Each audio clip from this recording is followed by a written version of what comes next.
speaking to the void. I'm going to showcase my animation for anybody that's actually here so that you can see that I'm coloring. Oh, yeah. I don't think I've shown this one. This is a new one that I'm making. I don't think anybody has seen it. Hold on. Wave. I have to. It's been a while since I streamed. Hope anybody comes. I'm gonna press like on my own stream as one does. And then I'm gonna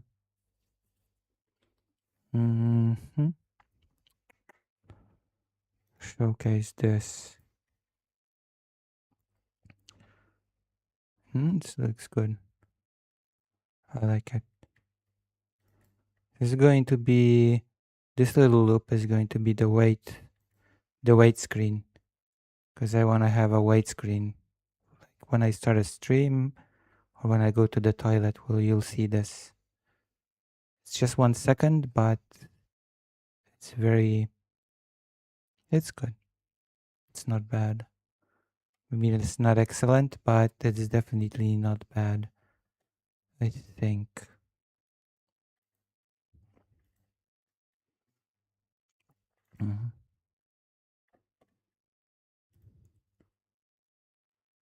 Let me see. Today's Monday.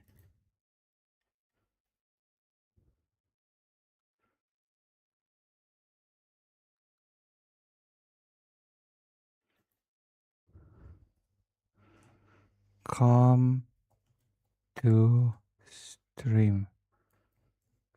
There you go.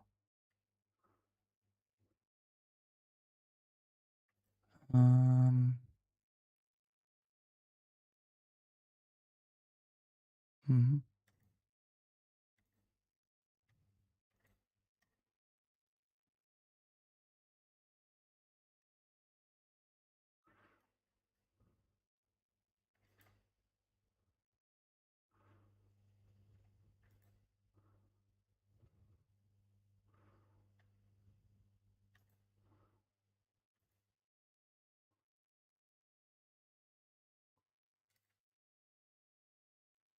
Oh, interesting. Uh, hmm.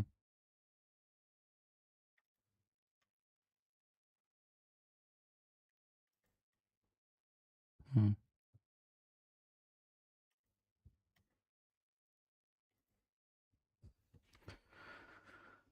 All right. Hello, Rusty. How do you like the animation?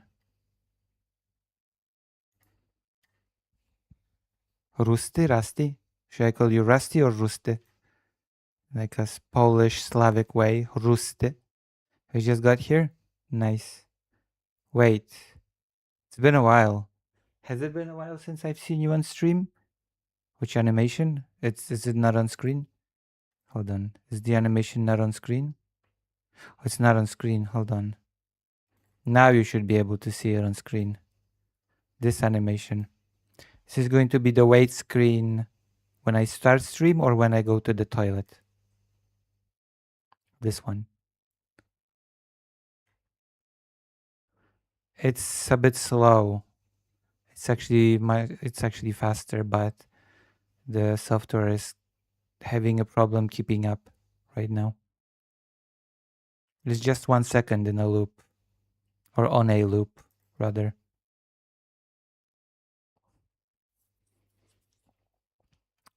It's Clip Studio Paint, one of the top tier softwares. But I'm using the old version before they went for subscription. So technically speaking, I paid once and I've got the license forever, but I actually don't because I don't get updates because for updates I need to subscribe or whatever, you know? Silly.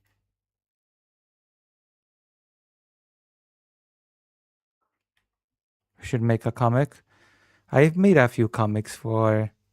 I've made a few comics for announcements. If you want to look into the YouTube announcements, you'll see that I've made quite a few comics. I've written them and it's all good. You know? How are you? I'm gonna start by watching maybe a video or something because we need. Oh yeah, we were watching this video. How to destroy your passion for art in 5 easy steps. How does that sound for a video too? Speaking of art and learning programs.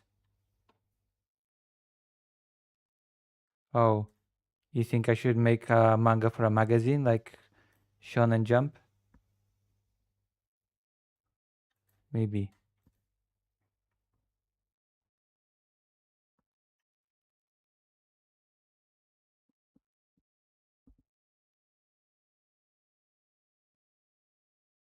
Damn. Okay.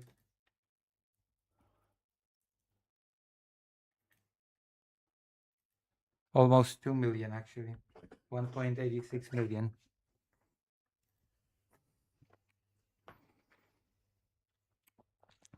I obviously don't have 1 million subs.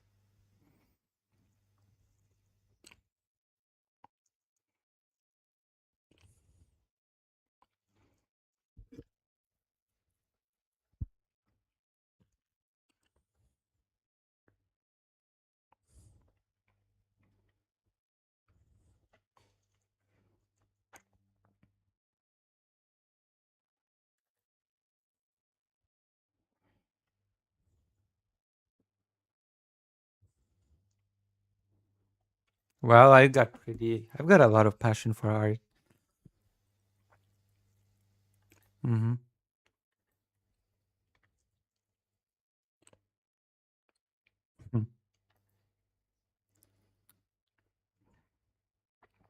You cannot hear the video?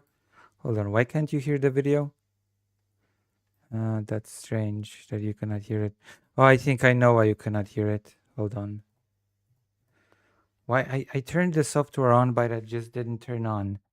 That's why you cannot hear the video. Okay, you should be able to hear it now, I think. Hold on, let me try again.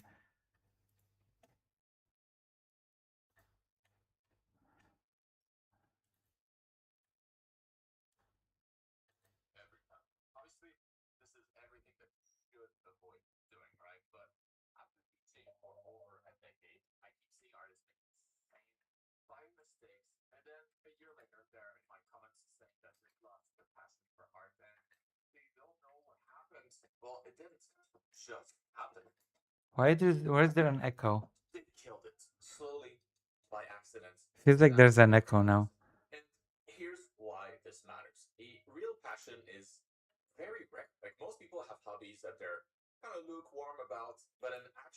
Ah,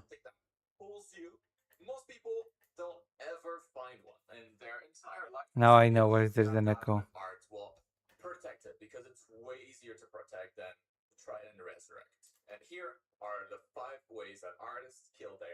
No sound still? Wait, can you not hear it? Can you really not hear it still?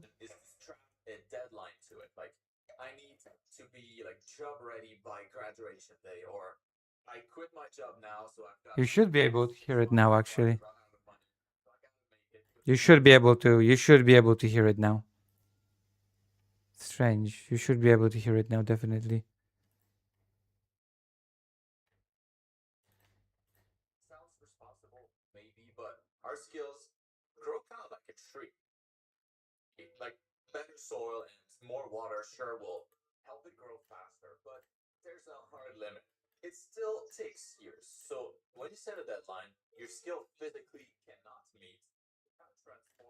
Okay.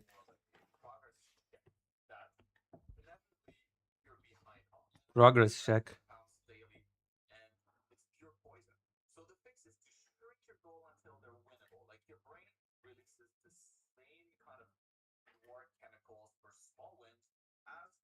Hello, Red Rose. Can you hear it now, Red Rose? Red Rose, can you hear it? Also, you're white.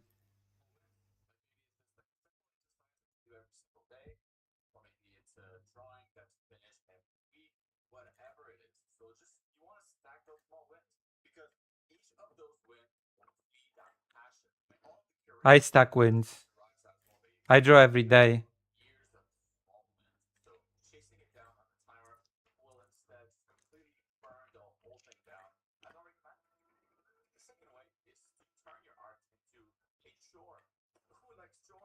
Wait, it's quieter? It should be okay now, Red Rose. It should be fine now. It's impossible that it's even quieter. Also, is Mark Brunette a good artist? I think so. I think he's an okay artist. Am I a good artist?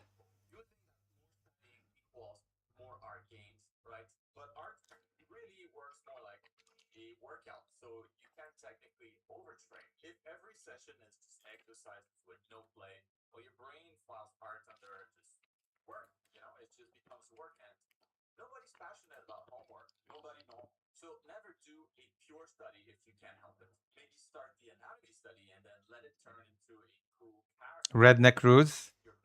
Wait, aren't you like employed in a super cool job or something?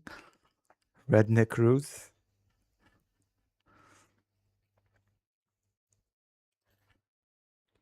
Why it might be impossible that it's very. Why it might be impossible that it's even quieter. You have managed to do it. What? Hold on. Sound is low now? But I made it louder. What the hell?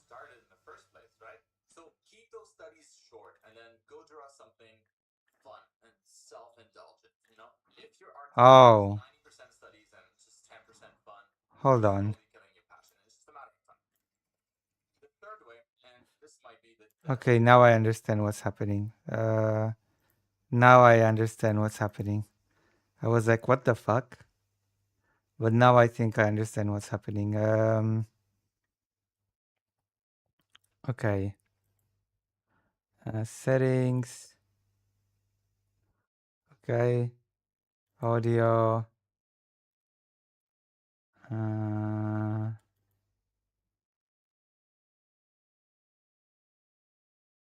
We're gonna. There you go. Should be okay now. Should it be?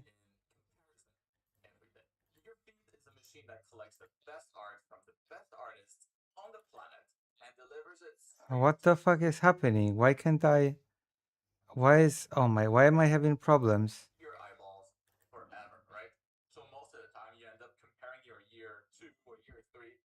Oh my fucking god.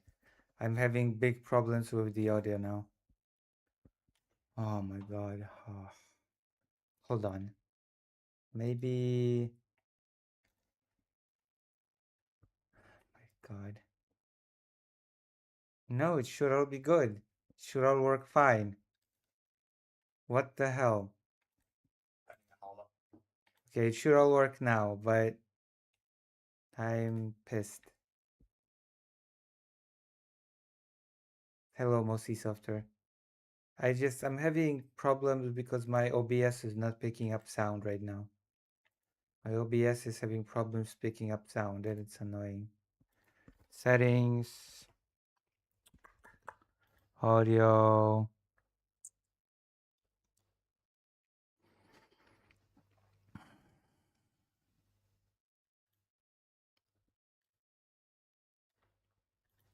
What if I do this?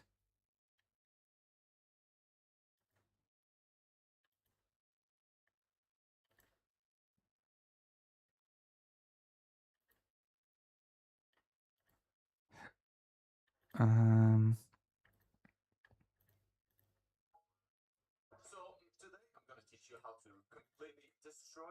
mm.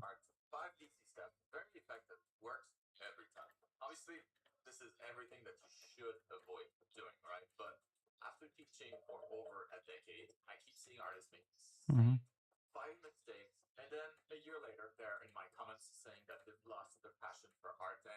What the fuck?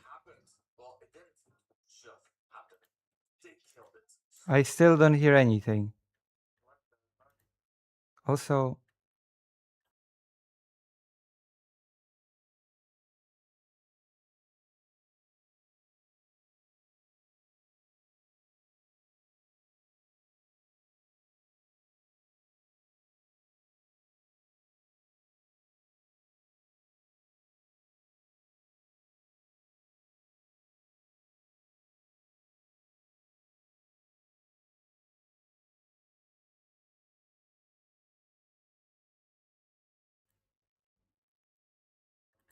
Okay. What about... You like my style better? Thank you. I do have some form of style.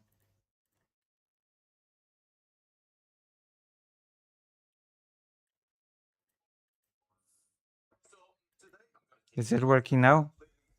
No, it's not.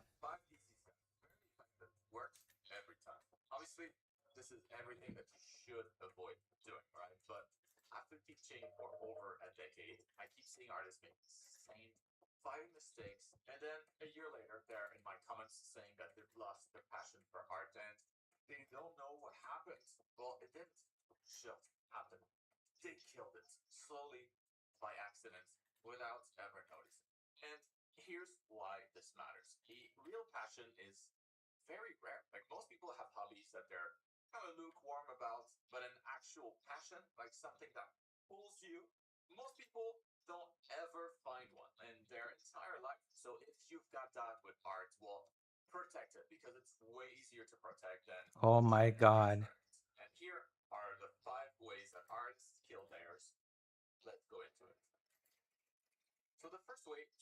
Passion is to strap a deadline to it. Like, I Is it working now?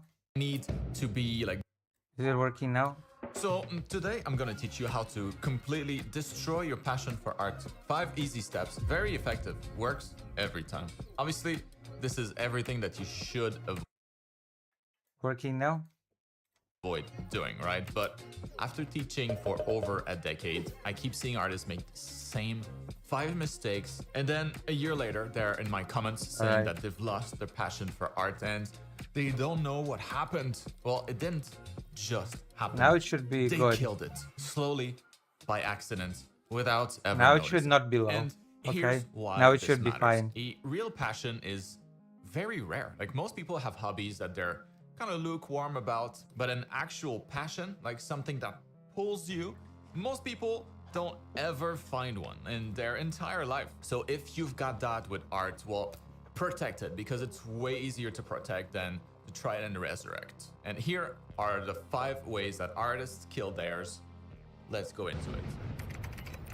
So the first way to kill your passion is to strap a deadline to it. Like, I need to be like job ready by graduation day, or I quit my job now, so I've got like about 6 months before I run out of money, so I gotta make it within that time. Sounds responsible, maybe, but art skills grow kind of like a tree. Like, better soil and more water sure will help it grow faster, but there's a hard limit. It Do you ever still play takes videos on years. 2 times So speed? when Sometimes. Okay, let's watch something else. This video has been soiled in my mind. Sometimes I watch videos on 2 times speed. How to draw faces. I'm actually pretty good at drawing faces, so you know. Do you like men? Every LGBT thing in the buffing continue to 2010's Marvel cartoons. They're both canon.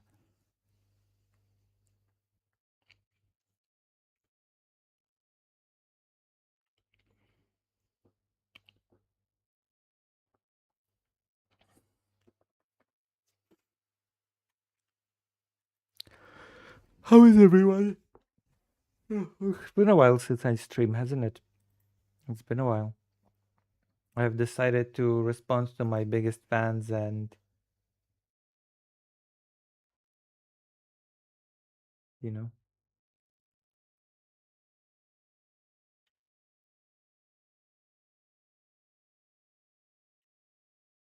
The new Suikoden is almost here. I know that everybody that... Wait, PewDiePie tried making... Oh no. Has PewDiePie tried making a manga by using AI? Is that it? Is that how he tried making a manga? Come on, really? You're in YouTube Premium? Yeah, I do use YouTube Premium. Higher than CP like you. Um, I'm just a bit tired because I shouldn't... I shouldn't get into it why I'm tired, but it's... I'm gonna draw a manga. I'm gonna do it. How hard can it be? This is a lot harder than I thought. What have I done? This is insane. But first, I need supplies. And in Oh, he's actually gonna draw it. He's actually gonna pick up a G pen, an actual, not even digitally. He's gonna pick up a G pen and draw it. That's true. Tomorrow are the primaries in New York. I've actually been paying very close attention to the New York primaries because I've been doing work for the Track Ukraine organization as a volunteer. I am part of the research team and I've been doing researching and we've been researching the candidates for New York because of the incoming, thing. So that I have been proud of my work to grade all the New York candidates on their policy about Ukraine. Did you know that? Did you know that I've been doing that? So if you have any questions about Track Ukraine, I can answer them as the research team member person.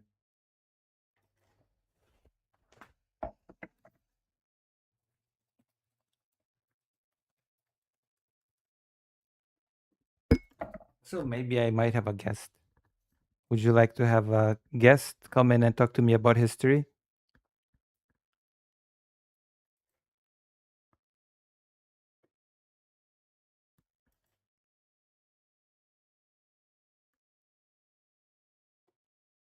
Might have a cool guest call in. Maybe. We'll see. I hear that 90% of Ukraine does not support Palestine. I'm not sure where you heard that. That's not really true. Well, Ukraine has no reason not to support Palestine. I'm not sure where you get your.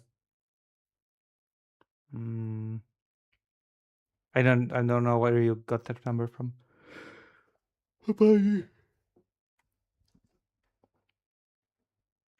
But yes, I know that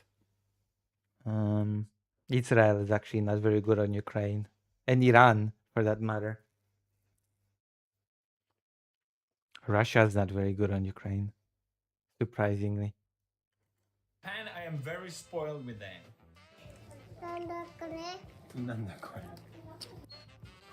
Which is your favorite color, babe?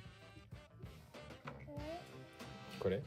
First, I need to think of a story, which I had luckily had already done. I realized I need a storyboard, otherwise this is gonna be impossible. I need this to go to paper. So today I am working on the storyboard, which I think It's called Nemo. You don't call it a storyboard in Japanese. will be very important. And I'm realizing I'm gonna have to draw a lot more. Like this kind of basic version of the story that you write out in storyboard, that's called a Nemo in Japanese.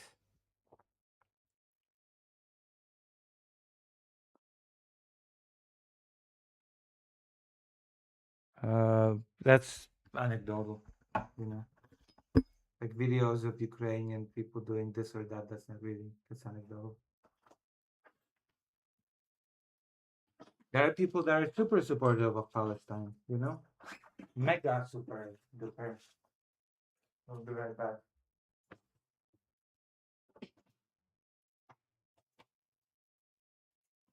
Have a Coca-Cola here. But yes. Look, Ukraine has no reason not to support Palestine.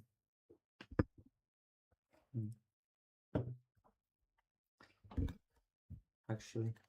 Because this is already like 9, 12, 13, and this is not, the story has not even begun. Let's not worry about scale right now. Let's get all the things I want to get out, and then I can cut it down if I want to. That's my plan. I have never written a story before. Out of all things, this actually turned out to be the easiest bit. I don't know why. They release. I finished the storyboard.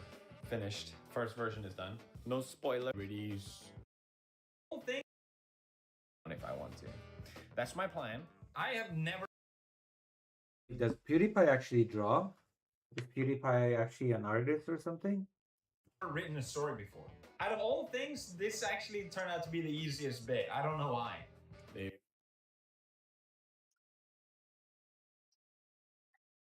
No way. Is PewDiePie an actual artist? Release. I finished the storyboard. Finished. First version is done. I didn't know PewDiePie knew how to draw.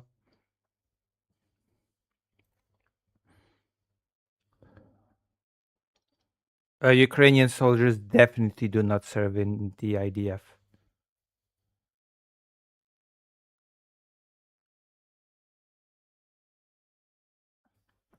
Oh, hello. Wait, did I just get a subscription? No spoilers. I was originally thinking like 14, but this is looking more like This is actually pretty 50. good. I don't know, 50. Did he actually? I hate to be that person, but did he actually draw it himself? 52? 54? It feels super exciting though. I think it has a lot of soul. The art might be really bad, but I love the story. As you can Okay. tell, there's not going to be any speaking. There's not going to be any dialogue because I just prefer it that way. I think it's a simple story, but I also wanted to leave it to the interpreter. You know, like Okay, make it feel like interesting. your story. You can make what you want out of it. That's the goal. It might be actually interesting. If he can draw, then actually it might be an Now, I interesting think I should just manga. start drawing. Honestly, I have a lot of drawing to do. It dawned on me very quickly that this project is going to take a very long time. My goal was to finish within a month. And in order to keep that goal, I have to start drawing. Just keep in mind, mangakas have a deadline of a week. You have to release each chapter within a week. So, for a lot of weekly magazines. So, PewDiePie giving himself a deadline of a month already is a failure. Dr. John says PewDiePie had a whole thing where he spent like 30 days learning to draw. Okay, 30 days is not a lot to learn to draw. 30 days is nothing. That's also, when do we do Resident Evil 6?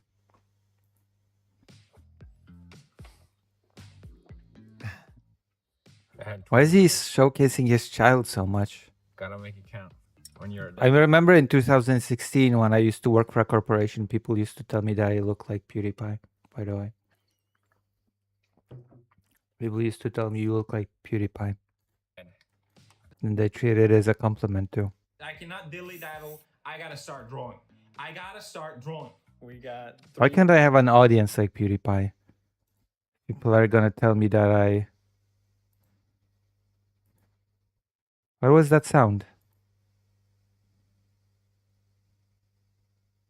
Different types of paper.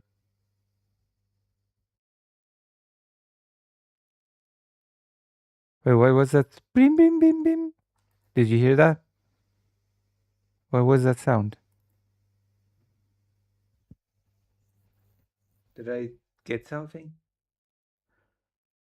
Did I get a cool, I don't know, dono or something? In order to have this audience, you have to be really annoying for a while and then racist and then chill out, I guess. Oh, damn.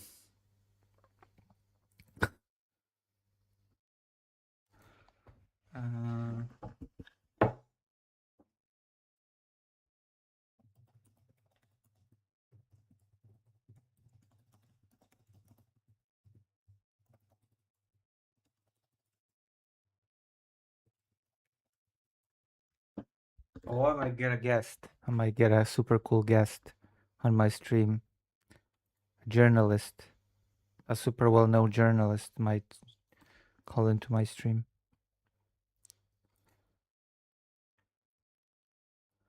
I never understood the appeal of PewDiePie. Oh, okay.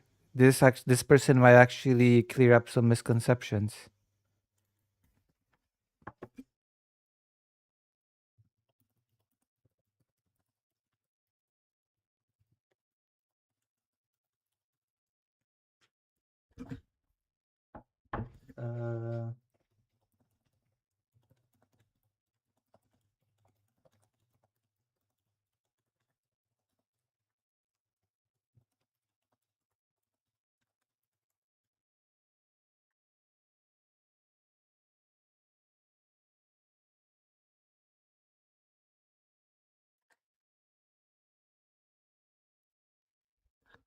Yeah.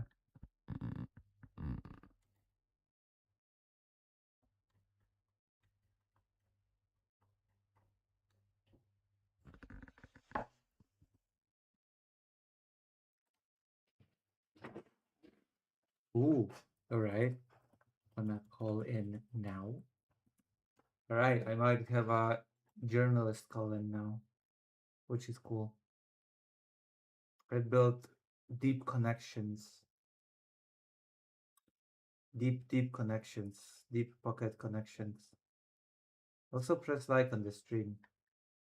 Dr. John says YouTube is a lot like housing. Should have gotten into it like 20 years ago.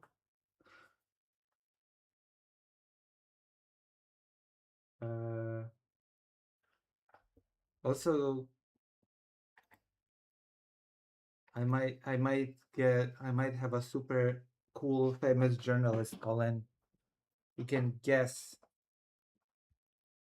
who it is.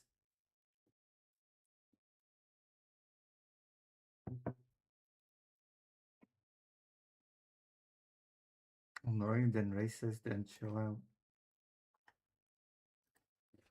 Wait, hold on. Oh my god. My earphones got mixed up.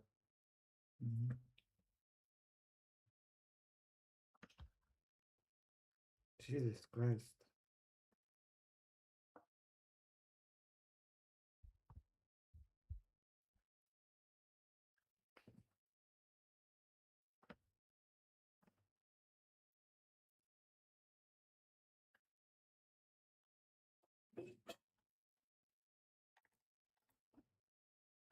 I'm getting no reply from my guest.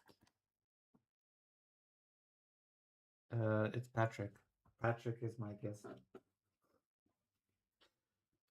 My guest name is Patrick. New York City, Daria Lisa? I did. Daria Lisa. Let me check, actually. I believe I have. Believe I've done the entire 13. Daria Lisa. What's her color? Oh, I have. Red. Very bad on Ukraine. Oh no. I know her. Oh no. Oh, she's very bad on Ukraine. Opposes military aid, framed Russia as victim because when the invasion started, she said that Russia is being bullied and her future aid position is unclear. Yeah, I gave her a negative rank. I ranked her myself, actually. Oof. Yep. I ranked her myself personally. Very good. Do you have good questions ready for your guest? Well, my guest has to reply to me because we've been talking and then he went silent. We'll see. I'm gonna check up from time to time. He's back. Oh, he's back, but has not written me. Ready? Ready? I'm excited. They say I'm excited because that is the gift that I'm choosing in the gift thing on Discord.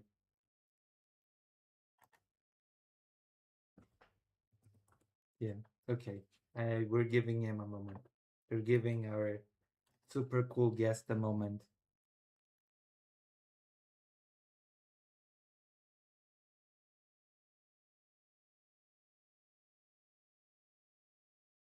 Maybe I can convince her. I've done it and I can invest for her. If I can make a convincing argument like Lucy, only if she wins.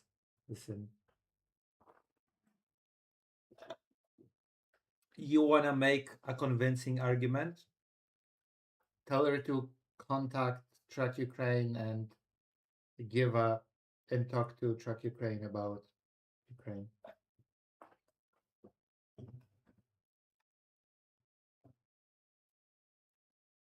You know, a lot of leftist and progressive candidates have a big misconception when it comes to Ukraine, that it's some faux pas to be pro-Ukraine aid, because how can you be anti-war or whatever if you support a victim of a brutal invasion? It's weird. Honestly, it's weird, but yeah. The organization is always looking to talk directly to the politicians and to give them a bigger picture, a better understanding of what's happening in Ukraine. That's the thing been happening. Also, we had the organization has pretty cool ambassadors. Ambassadors are Ukrainian people that talk of their experiences, like the half Lebanese, half Ukrainian ambassador that the organization has. That's cool. Can you beat Persona 5 Royal while being gay?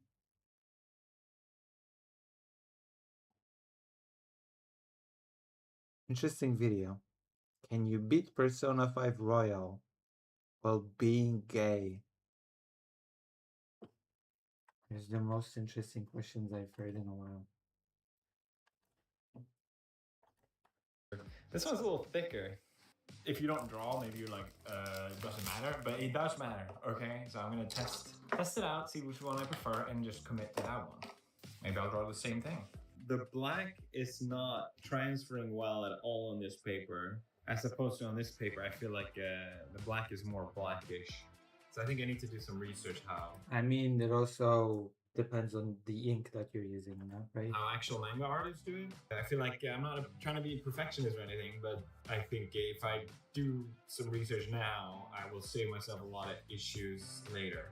And I also don't like how white this paper is. This is the paper I like, but also this paper is going fast because Björn is. Throughout this process, I had many mental breakdowns.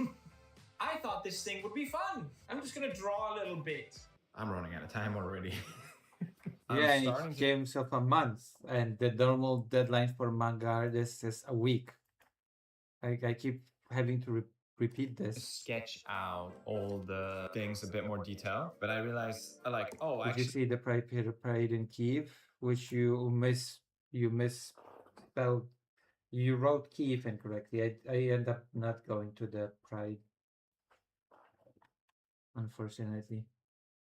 I had a little bit of a, I don't know, stressful night. But it's whatever, It's fine. We're gonna have a nicer time now with the famous journalist in a moment. It's gonna be awesome. Yeah, I hope Ukraine gets all the territory as well. Maybe if the West get its act together someday, maybe, baby.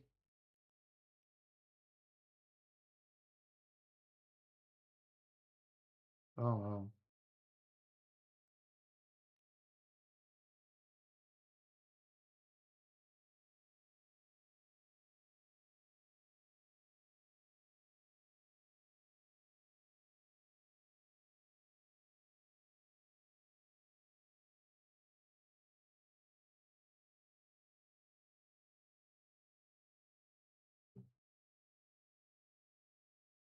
All right.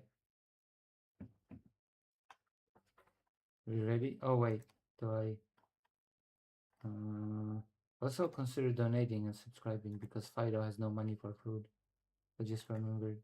Actually, I want this here, and then I realized, actually, I want this there. So I'm just laying it out now, and I'm already gonna change all this.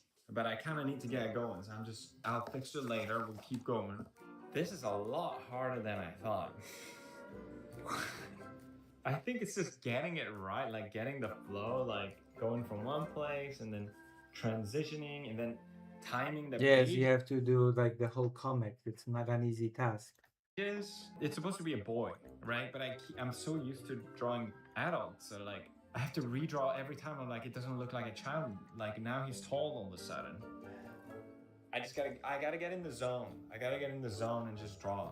Stop asking me. Everything was just harder than I thought. Just drawing line work. I've never really traced my own sketches before. And I know this from my anime studio. Just tracing, that's in itself is such a skill. And I was failing miserably.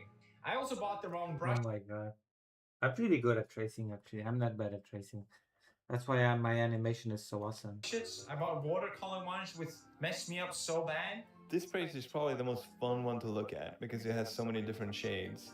But the blending of it's horrible. Like horrible. This is not what I wanted at all. I think the feet in the water looks great, but like I ruined It doesn't look great. It looks like the water is bubbling and boiling. It looks strange. It looks like boiling water. it. And like the sky is supposed to be even, and it's just like this paintbrush thing. Like the brush fucked me, basically, is what I'm saying. This stupid brush. So I might redo this one if I Brush. have time. I'm gonna put these Mangakas in, like, don't use brushes. if I have Hold time. on. Brush. Like the brush fucked me. What do you mean the brush? Basically, is what I'm saying. This stupid brush. So I might redo this one if I have time. I'm gonna put these in, like, if I have time when I finished everything pile. Why did I have to draw all these? Why did I decide that to be a good idea, huh? Don't worry, I'm actually I imagine being the author of Berserk. Look at his artwork. not upset. Me and Marcel, we're going to the store now to buy more paper. I'm out of paper, and there's like one store in Yokohama that sells the. And I'm gonna look for pens, like gray pens. Why? I don't want it to blend.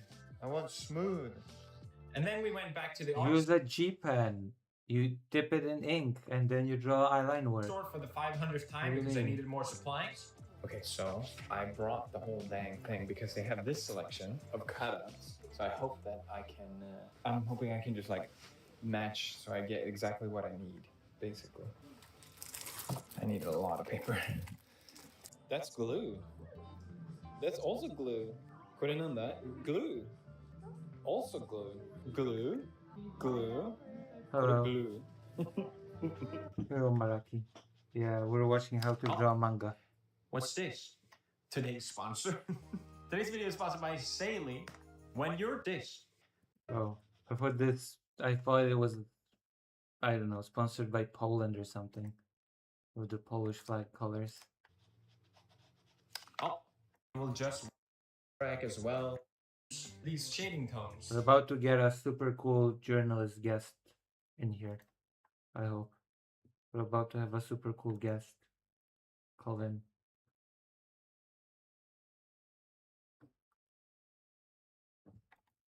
I'm gonna write the with 2 question marks. Ready? Research.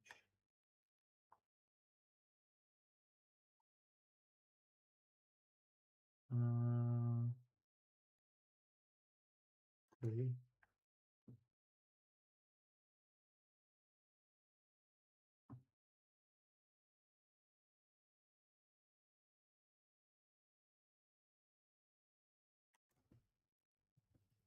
Okay, in 5 minutes we're getting our guest. Yeah. A famous journalist is gonna be our guest. He's so famous he probably could sell 1 million copies of his trash. Oh gosh, let's not call it trash. I had never used these before, and of course, it was way harder than I thought. Because I'm gonna just do a test. So I'm cutting through. It's not very satisfying to cut, I'm not gonna lie. Okay, just for now, we'll do here.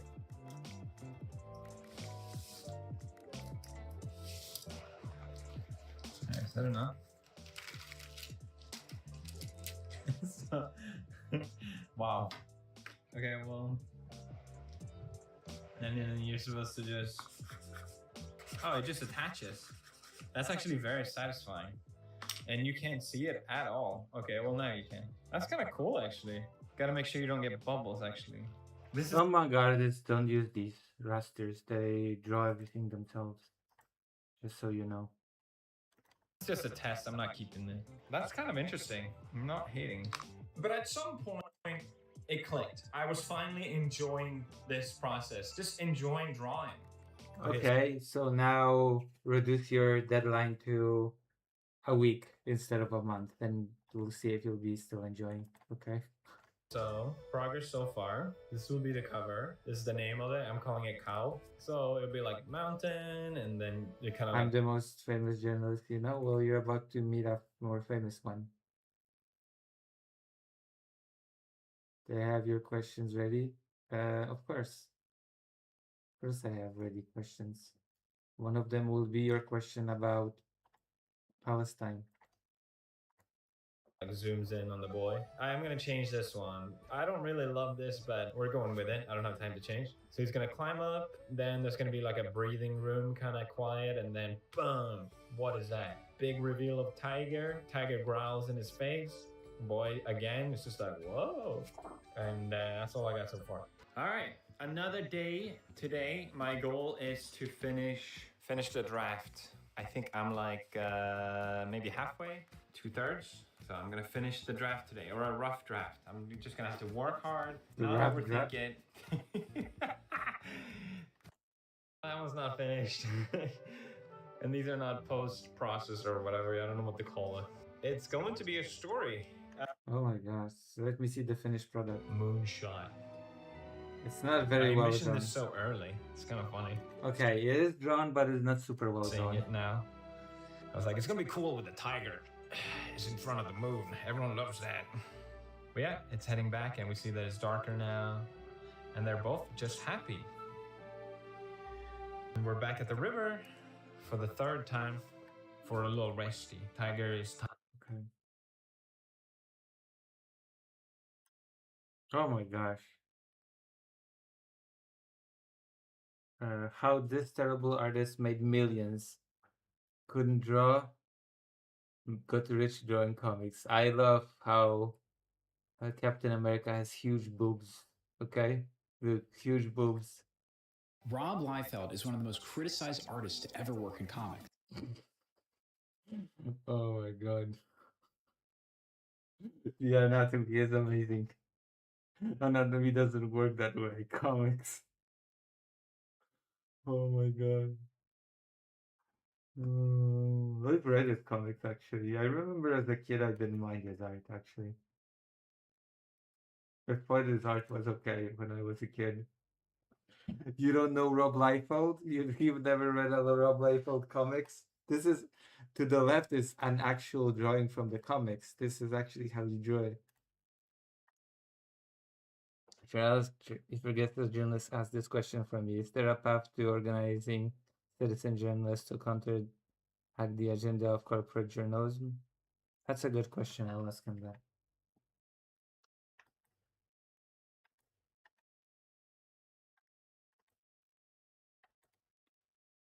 Oh my god, yeah, that's Rob Liefeld. He can't draw feet. He can't do perspective. Has he ever even Hold on. criticized artists to ever work in comics? He can't He can't draw feet. Yeah, he cannot draw feet.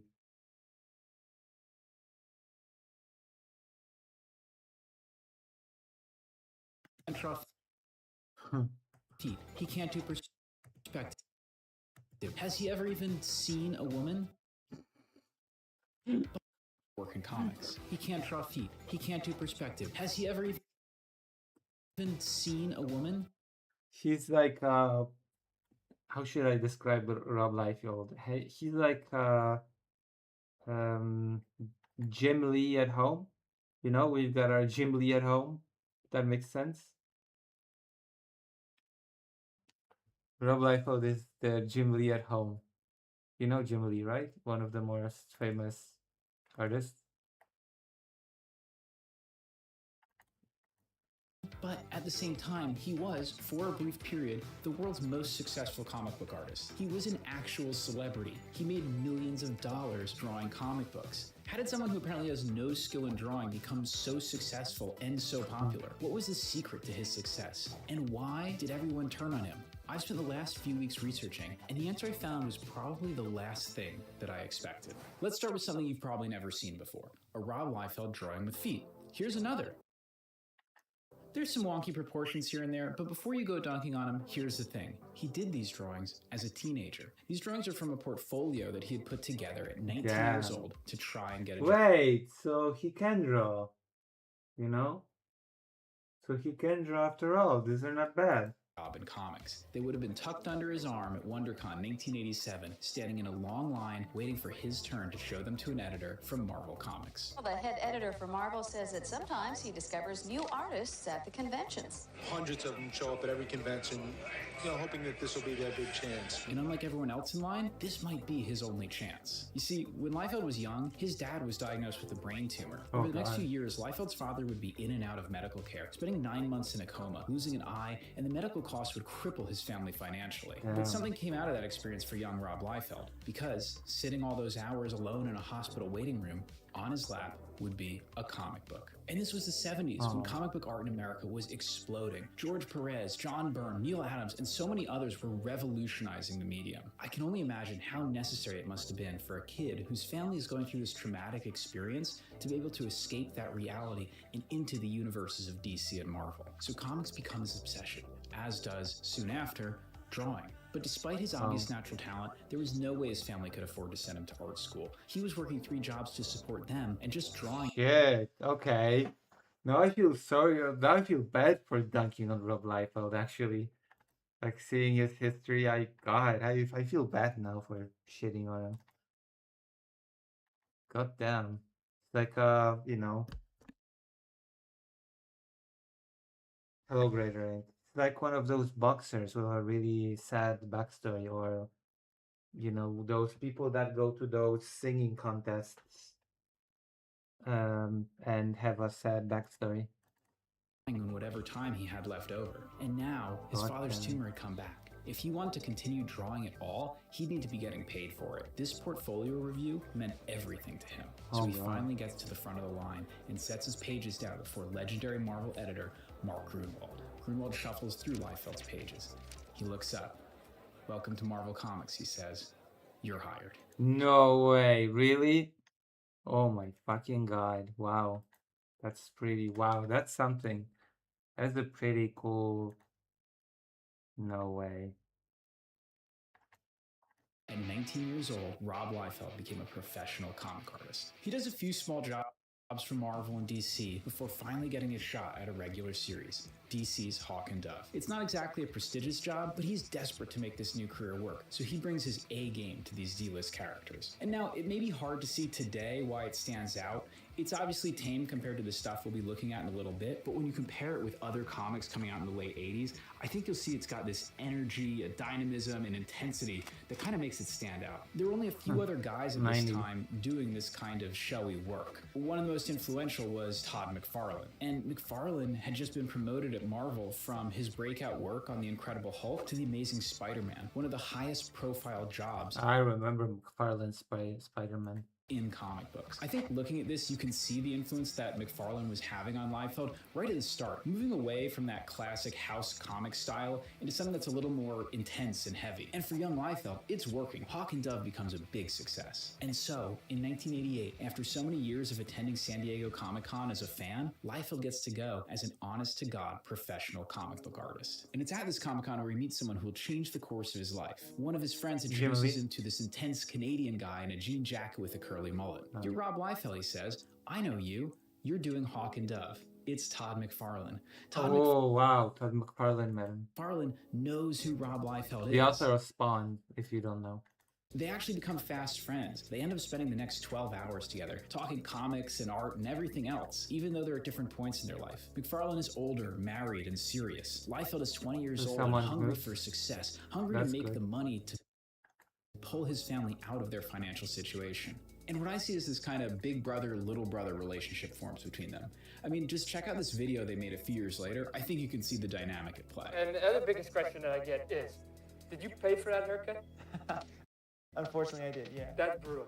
Sorry about that. He brags that while Liefeld is still figuring out posing and anatomy, he's busy drawing every brick on every building, adding extra girders, working to set himself apart from everyone working in comics. But Liefeld wants to set himself apart too, to catch up with McFarlane. And so, in issue 5 of Hawk and Dove, when the characters enter an alternate dimension, he has the entire book turned sideways, without getting the writers or editors' permission. Well, that didn't go over so well at DC. When they got the pages, his editor called him, furious. He demanded that Liefeld redraw the pages in a traditional format, and if he didn't, he would be fired from the book. Liefeld refuses, because, unbeknownst to everyone, he had been negotiating a deal to go over to Marvel Comics. See, Bob Harris, an editor at Marvel, had recently taken over the X-Men family of books. Harris had gotten that job because a few years earlier, he'd boosted the sales of the Incredible Hulk by taking a chance on a little-known artist. That artist's name was Todd McFarlane. Now, Harris was looking for the next Todd McFarlane to boost the sales of a struggling X-Men spin-off called New Mutants. Rob Liefeld was going to be his next Todd McFarlane. And, just like he had on Hawk and Dove, Liefeld attacks the assignment with everything he's got. This is an era when a book selling well meant big royalties for its See, that doesn't. I have actually read this comic, by the way. creators, so his family's well-being was on the line here. He doesn't just want this book to sell well, he has to get this book to sell well. And so almost immediately after coming on the book, he begins introducing new characters, and they do not look like characters in any other comics at the time. And I'm just gonna say it, Rob Liefeld is a strong character designer.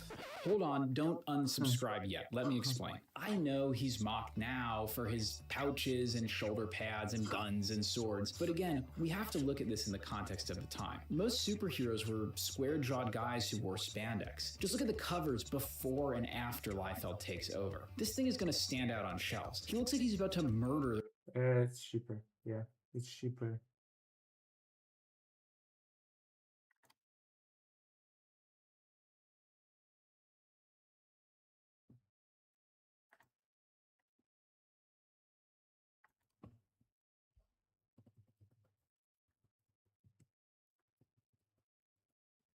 Yeah. The rest of the New Mutants. And this cover is McFarlane inking Liefeld's pencils, by the way. They're just so in sync. They spend a ton of time on the phone together as they work, and it almost seems like they're in a competition to one-up each other with how many lines they can put on a page. And Liefeld begins introducing new characters in almost every issue of New Mutants. If he's competing with McFarlane, in this area, he's winning. While McFarlane co-created Venom, most of his work on Spider-Man was really focused on creating great new visual interpretations of older characters. But Liefeld is throwing in new wild designs all the time, and the New Mutants is going from a struggling comic book to a sales success. But then McFarlane takes things a step further. He gets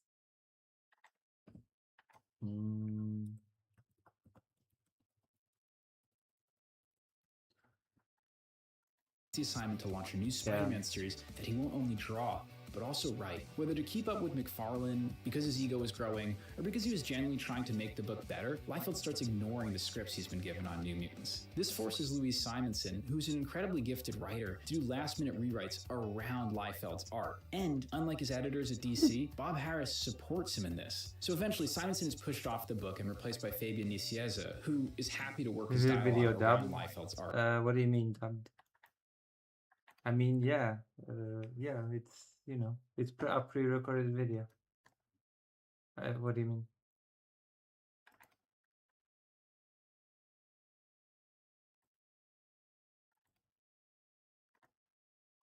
And so at this point, the book just goes full Rob Liefeld. He introduces Domino, Deadpool, Shatterstar, this guy, that guy. It's just pure insanity. Even if the Deadpool became very famous. I mean, Deadpool is actually a huge success of Rob Liefeld. plots and characters are getting thinner and thinner. And it's during this time that McFarlane's Spider-Man #1 finally hits the stands, and it becomes the best-selling comic book of all time. Marvel had thrown all their resources, all the gimmicks, everything they had. I had the Polish edition of this comic. Todd McFarlane is now the biggest comic book artist in the world, and Rob Liefeld wants that. Even though he's supporting his family as an artist, just as he's always dreamed, he's still hungry for more. He wants to beat Todd McFarlane. But our pages are actually 10 by 15, which is about the size of Rob's ego. Although Bob Harris says it's usually about the size of a double-page spread. So he calls up Bob Harris and demands he gets the same treatment, a new #1 with all the marketing resources that Marvel has. Once again, Harris is in his corner, so they cancel New Mutants with issue 100 and relaunch it a few months later as X-Force #1, with story and art by Rob Liefeld. How will it sell? We'll talk about that in a minute, but I want to use that cliffhanger to force you to listen to me talk about one other good quality of Damn. Rob Liefeld is being very, how do you call it, praised. Rob Liefeld's art. His page layouts. Inspired by how McFarlane was making Spider-Man bigger and bigger in his comics, Liefeld begins to do the same. Don't do tiny stuff. You know, that's been done a million times. Don't do tiny stuff. Todd used to beat this into me. Characters are given huge, almost pin-up-style treatment in the pages. Inspired by 80s manga like Appleseed, he works to compositionally anchor each page around key drawings. And I think this is where we start to see some of Liefeld's weird anatomy and perspective creep in. I always start with the head, and I do all these zigzags. And that's where your anatomy sucks. That's right. Sorry. That's why you're very sad. Because while he understands Oh, sorry. I participated in a comic knowledge competition once, and I won third place, and the prize was a Spider-Girl comic, issue #1. I was not pleased at the time. No, why was fake. You don't like Spider-Girl or something? What's wrong with Spider-Girl? how to lay out these dynamic pages, he doesn't have the fundamentals to support it. So he ends up bending bodies and reality to fit that compositional vision. And while later artists would take his bombastic approach to layouts and refine it, I can't stress enough just how innovative and groundbreaking this would have been in the early 90s. Like, if you're a kid walking into a comic book store, and a lot of the readers at this time were young kids, and you're flipping through comics and you see this, it's probably the comic you're going to take home with you. Okay, thanks for indulging me. I Back to the story. mean, yeah, I did like it as a kid. I did like these drawings as a kid, I will say. These compositions, I did like X-Force them. #1 finally comes out, and it beats Spider-Man #1 to become the best-selling comic book of all time. Like, this is insane. 5 years earlier, Rob Liefeld was working on a So construction you were site. sexist, in other words. You were a sexist. You were, you know. You hated the girl, Spider-Girl. Wait, who's Spider-Girl? I don't even know if I've heard of Spider-Girl. I know Spider-Woman. A Spider-Girl?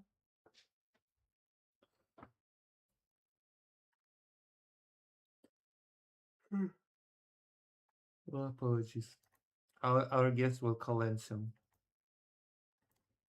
He's drawn less than 30 comics in his entire life, and he's now the best-selling comic book artist of all time. And not only are the sales good, but he's becoming an actual celebrity. And he's all of 23 years old, and I want you to know he is one of the top talents in the comic book business. And here he is, Rob Liefeld. Hiya, Rob. Glad to have you. Liefeld appears in a Spike Lee commercial surrounded by his X-Force characters. At 23 years old, Liefeld had achieved his original goal and so much more. But it's still not enough for him, because he's about to pull his craziest stunt yet. In the middle of his run on X-Force, this ad appears for a new independent comic, The Executioners, emphasis on the X, by Rob Liefeld. You can probably imagine the phone call he got from the Marvel executives. They threatened to sue him. They threatened to take away everything they'd given him. And so now he does something. I remember the Executioners. Oh. Air siren. Air alert. I hope this is not gonna be a big attack. Let me see. He's Spider-Man's daughter. Oh, I remember now. That it's a what if story. That it was actually a pretty good comic. Yeah, that was actually a pretty good comic. That Spider-Girl was actually a pretty good comic. Hold on. Yeah, it was a what if story. What if Spider-Man's daughter survived? Because in the main line, in the main story, you know, she died or was kidnapped. Hello. Hello. Can you hear me? Yeah. Can you hear the air siren in the background?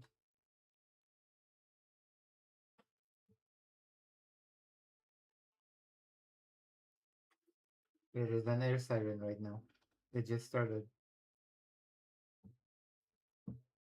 Yeah. Do you want to be on camera? I'm gonna put you on if you're gonna be on camera. I'm gonna put you on screen so all the cool viewers can see you. So okay, I'm gonna pop you out first of all, and second of all, the audio is acceptable, I think. Yeah. How are you? If you could introduce yourself to my not huge but still an audience, you know?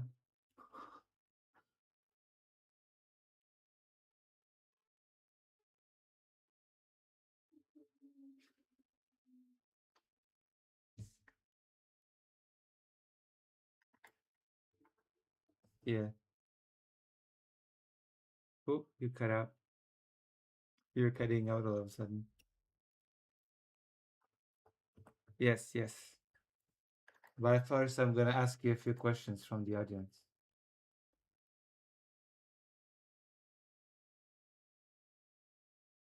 All right.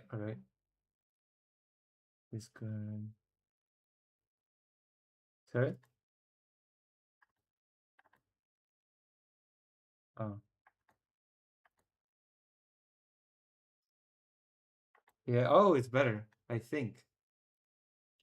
Cool, yo. All right. Excellent.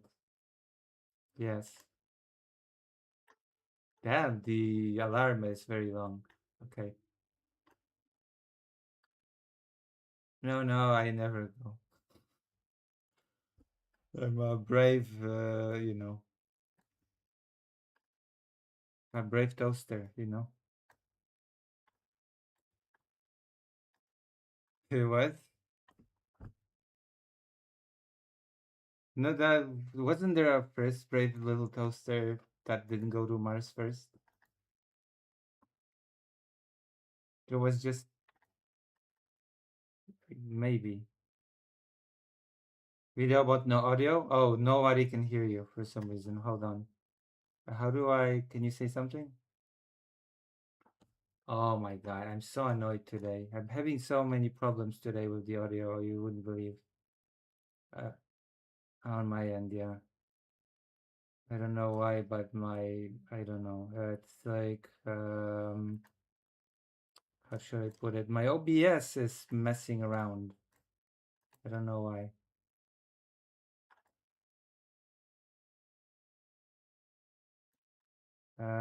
Hold on. Yeah, before you get to be able to be audible.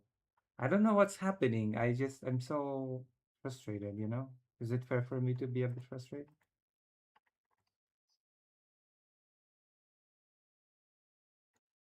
Yeah. Hold on. It's just I have no wait, maybe if I could hold on. Like uh oh, I know what to do.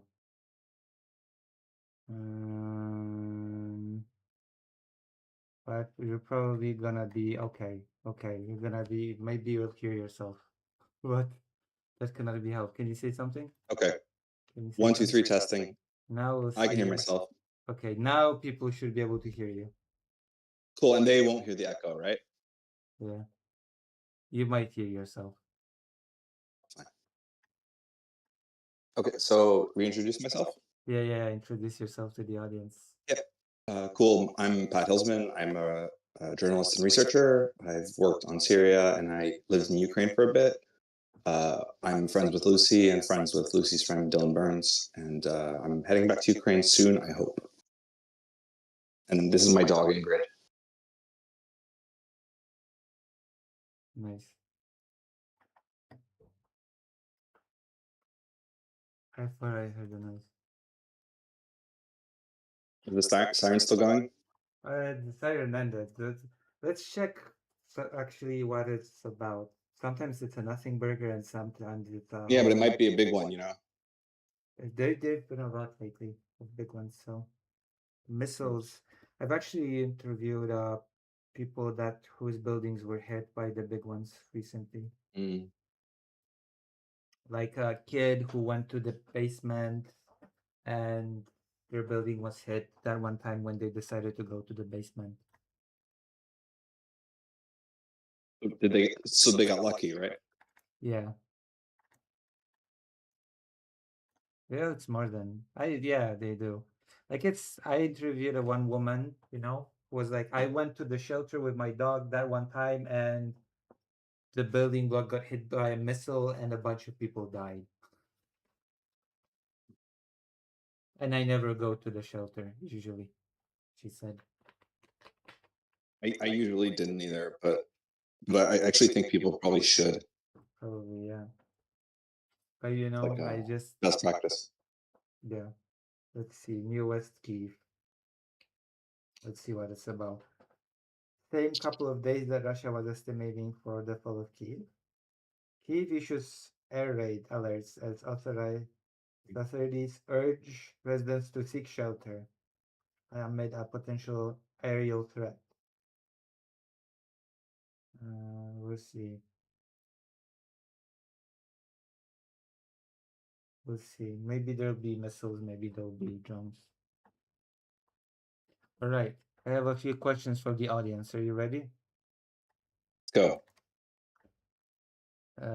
Well, first of all, somebody in the audience wrote that 97% of Ukrainians do not support Palestine. What do you think of that?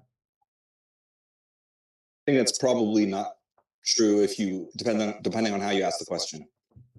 Yeah. I think most of them probably support the fact that Ukraine recognizes Palestine as a state. I think Zelensky's positions are pretty close to a standard European position, which is neither overtly hostile to Israel, but definitely critical of some of their actions, I would say, and definitely somebody that supports international law versus an Israel that's very hostile to international law now. Speaking of the devil, So I don't know if that. My Ukrainian viewer told me you should be ashamed of yourself, Lucy, for not thinking about Palestine in this moment. Are they joking? They're joking. Yeah, because you're being bombed, right? Yeah. Yeah. Well, I understand they have a why. very ironic name as business. well. Do you know what their sarcastic name is? Because of you'll get the name. You know what their YouTube name is? What's their YouTube name? It's Ukrainian Nazi in real life. Okay. IRL. Because of the whole. Is it ironic or no? No, I mean, also there's a lot of there's been a lot of trade ties in the past. Israel was sort of a democracy back in the day. I don't know. I would argue that it's not really functioning as a democracy now, but it had democratic institutions, and I think that a lot of people from Eastern Europe escaped to Israel. So I understand why there's sort of a natural affinity between the countries. Yeah. But I also think that it depends on how you ask the question. Yeah. And also then there's the reality of how Israel and Russia behave together. Like Israel is absolutely like a banking hub for Israel. They wash a lot of money through there. Israel provided Russia with some of the drones that they use to upgrade their fleet. So Israeli drones have actually been used to target the Ukrainian military and Ukrainian civilians. Yeah, I'd say Russia has launched almost all of Israel's spy satellites.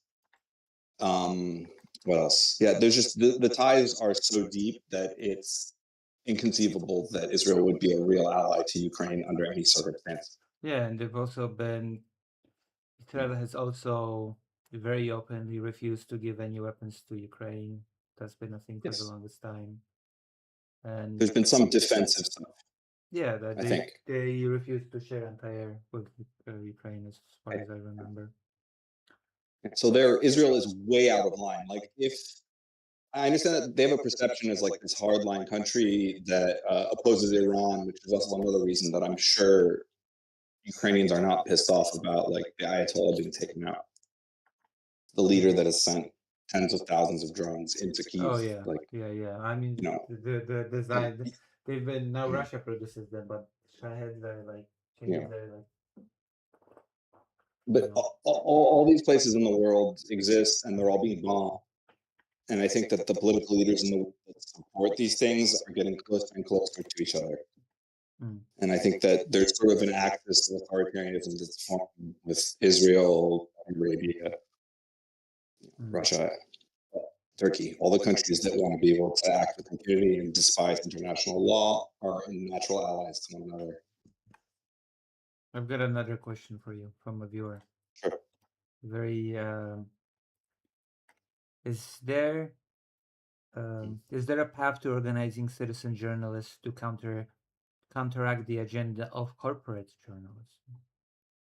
Yeah, of course. Like I work with two independent outlets, Offbeat Research and Turning Point Magazine, and both of us aren't like beholden to any corporate interests, and we just try to report as best we can. We have some reach, we don't have a huge reach.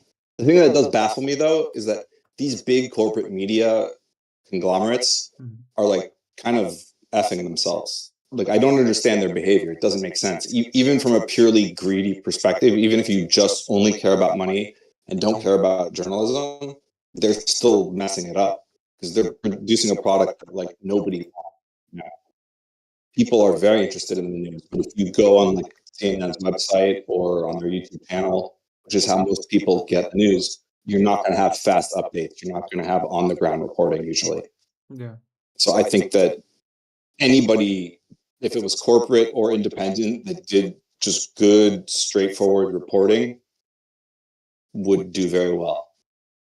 Yeah. Like I try to do. Like I've had a busy day recently. I've interviewed 7 people. All survivors of strikes?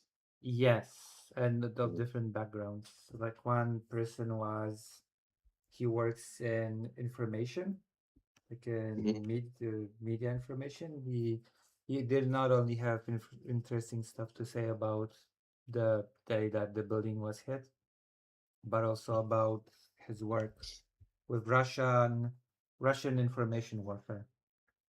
Yeah, I've covered some of that. Yes, he told me that the recent big change in the Russian information sphere is that it used to be join the military and you're gonna get a lot of cash and you're gonna be very glorious and you're gonna be a great soldier. And now the narrative has shifted because Ukraine has been conducting the deep strikes. And so now the narrative is we are hurting and little Timmy got hurt and you must enlist so that you can get back at them. Right. So that do you think that that's making it easier for them to recruit? it probably makes it cheaper. I would say. I think it would be a hard sell to anybody. Like it doesn't seem like they're. I don't know. Like it seems like the first couple of weeks where the war has really hit home for Russians. Well, apparently the narrative is usually free. The stories are about free people. I think one, like maybe parents and a child that got hurt by the evil Ukrainian strikes, and now you have to enlist and get revenge. Interesting. How much of it is fake? Yeah, but it has become the narrative that replaces the big money, and being a soldier is just simply. Oh. Are you all right? Did I just hear something go boom, or was that under here? I thought I heard something go boom. Did you hear it? I did, yeah. But there's a thunderstorm here in New York, so I don't know. Oh, I actually flinch more at lightning than bombs going off. Yo, I flinch at everything. It's so embarrassing. Like it doesn't get better. It sucks. Although part of it is also from like rough housing with my friends when I was a kid. Like we would kind of like almost barefist box a lot. So it's like barefist boxing is in a way People don't No, know that this, makes it sound way cooler than it is. I'm just saying that like we boxing is were, safer I than don't know, regular boxing. Did you know? it's more what? Safer, Then what kind of boxing is? regular with gloves, Interesting. Why is that? because the boxing with gloves goes on for longer. The matches per, Oh, per hand, so it's matches. not about like your face being broken. It's about your brain being fucked by the Yeah, for impact, right? example, yeah, because the longer you fight, the Got it. more long-term damage you get, and the Mm. faster it ends. It just ends, this makes sense, right? It's a hell of a sport. I don't know if I would want to do that. You don't like watching boxing? Watching it's amazing. It's like the artistry of the sport is incredible. Oh, you're But also a it's big fan of boxing? I'm not. I'd be lying if I said I was like a fan that like knows the history of it or anything. But there's only certain sports that I like to watch. That's one of them, definitely. Damn. But I just wish there was a way to make it so that they don't get pummeled into like having mental problems. I guess all of the people that go to do journalism in Ukraine like boxing, I guess. Yeah, it's part of the culture in Ukraine, I think. Yeah. I think under authoritarian communism, I think that one of the only things that people really can do to pass the time is punch each other in the face. And I think America's kind of going that route right now. Have you watched We had the big UFC on all the famous all the Usyk fight? It was quite something. I don't know. It's not. I don't think it's like. I think it's pretty much the least offensive thing that Trump has done is the UFC on the White House. So I don't know. Like, I guess it's good that people are pushing back, but yeah, everything he's done to me, that one is just funny. Excellent. Mm. Any other questions? Yes, I will ask. Do any of you have any other questions for the guest? Oh, follow up. What is the support of Palestine from the Ukrainian society? I don't know for sure because I don't know all of Ukrainian society. I know a lot of Ukrainians that are kind of pro-Israel that sort of chips it away. I know somebody that I debated on Polish TV. On Polish TV? And he was on Polish TV, yeah, and he was a guy that was saying that we should support. He was saying that we should support Israel. He wasn't like a fanatic or anything, but he was saying that it was right after October 7th, and he was saying we should support Israel. And I was saying that just this government in Israel can never be trusted. Like it will, if it's empowered, it will commit terrible actions, basically. And a couple years later, I've noticed that he's become somebody that's pretty critical of at least Netanyahu. And I don't know. It's just they're doing a lot of the same kind of violence that Russia is doing. And I also think that Ukraine, like the honor of Ukrainians, has been really damaging to Israel because you see how Ukrainians fight. I'm not pretending that there's never been innocent people caught up in this war on the Russian side, but the comparison to how many Ukrainian, Putin is targeting Ukraine's population, and Ukraine is taking huge efforts to not harm civilians. It's not perfect, and it's anything that happens is horrible. But I'm sorry, you can see the intent behind it.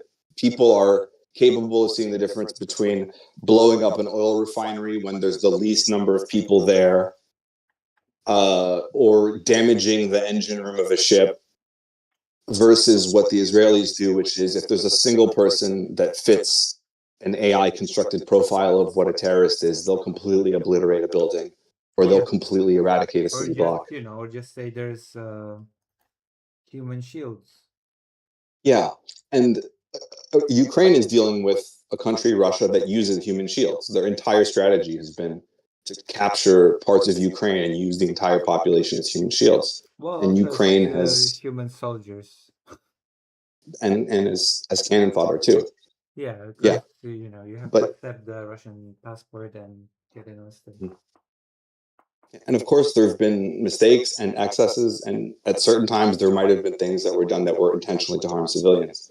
But I don't think there's any kind of realistic comparison between how Ukraine has fought honorably and how Israel is just doing terrorism because something terrible happened to them. Yeah.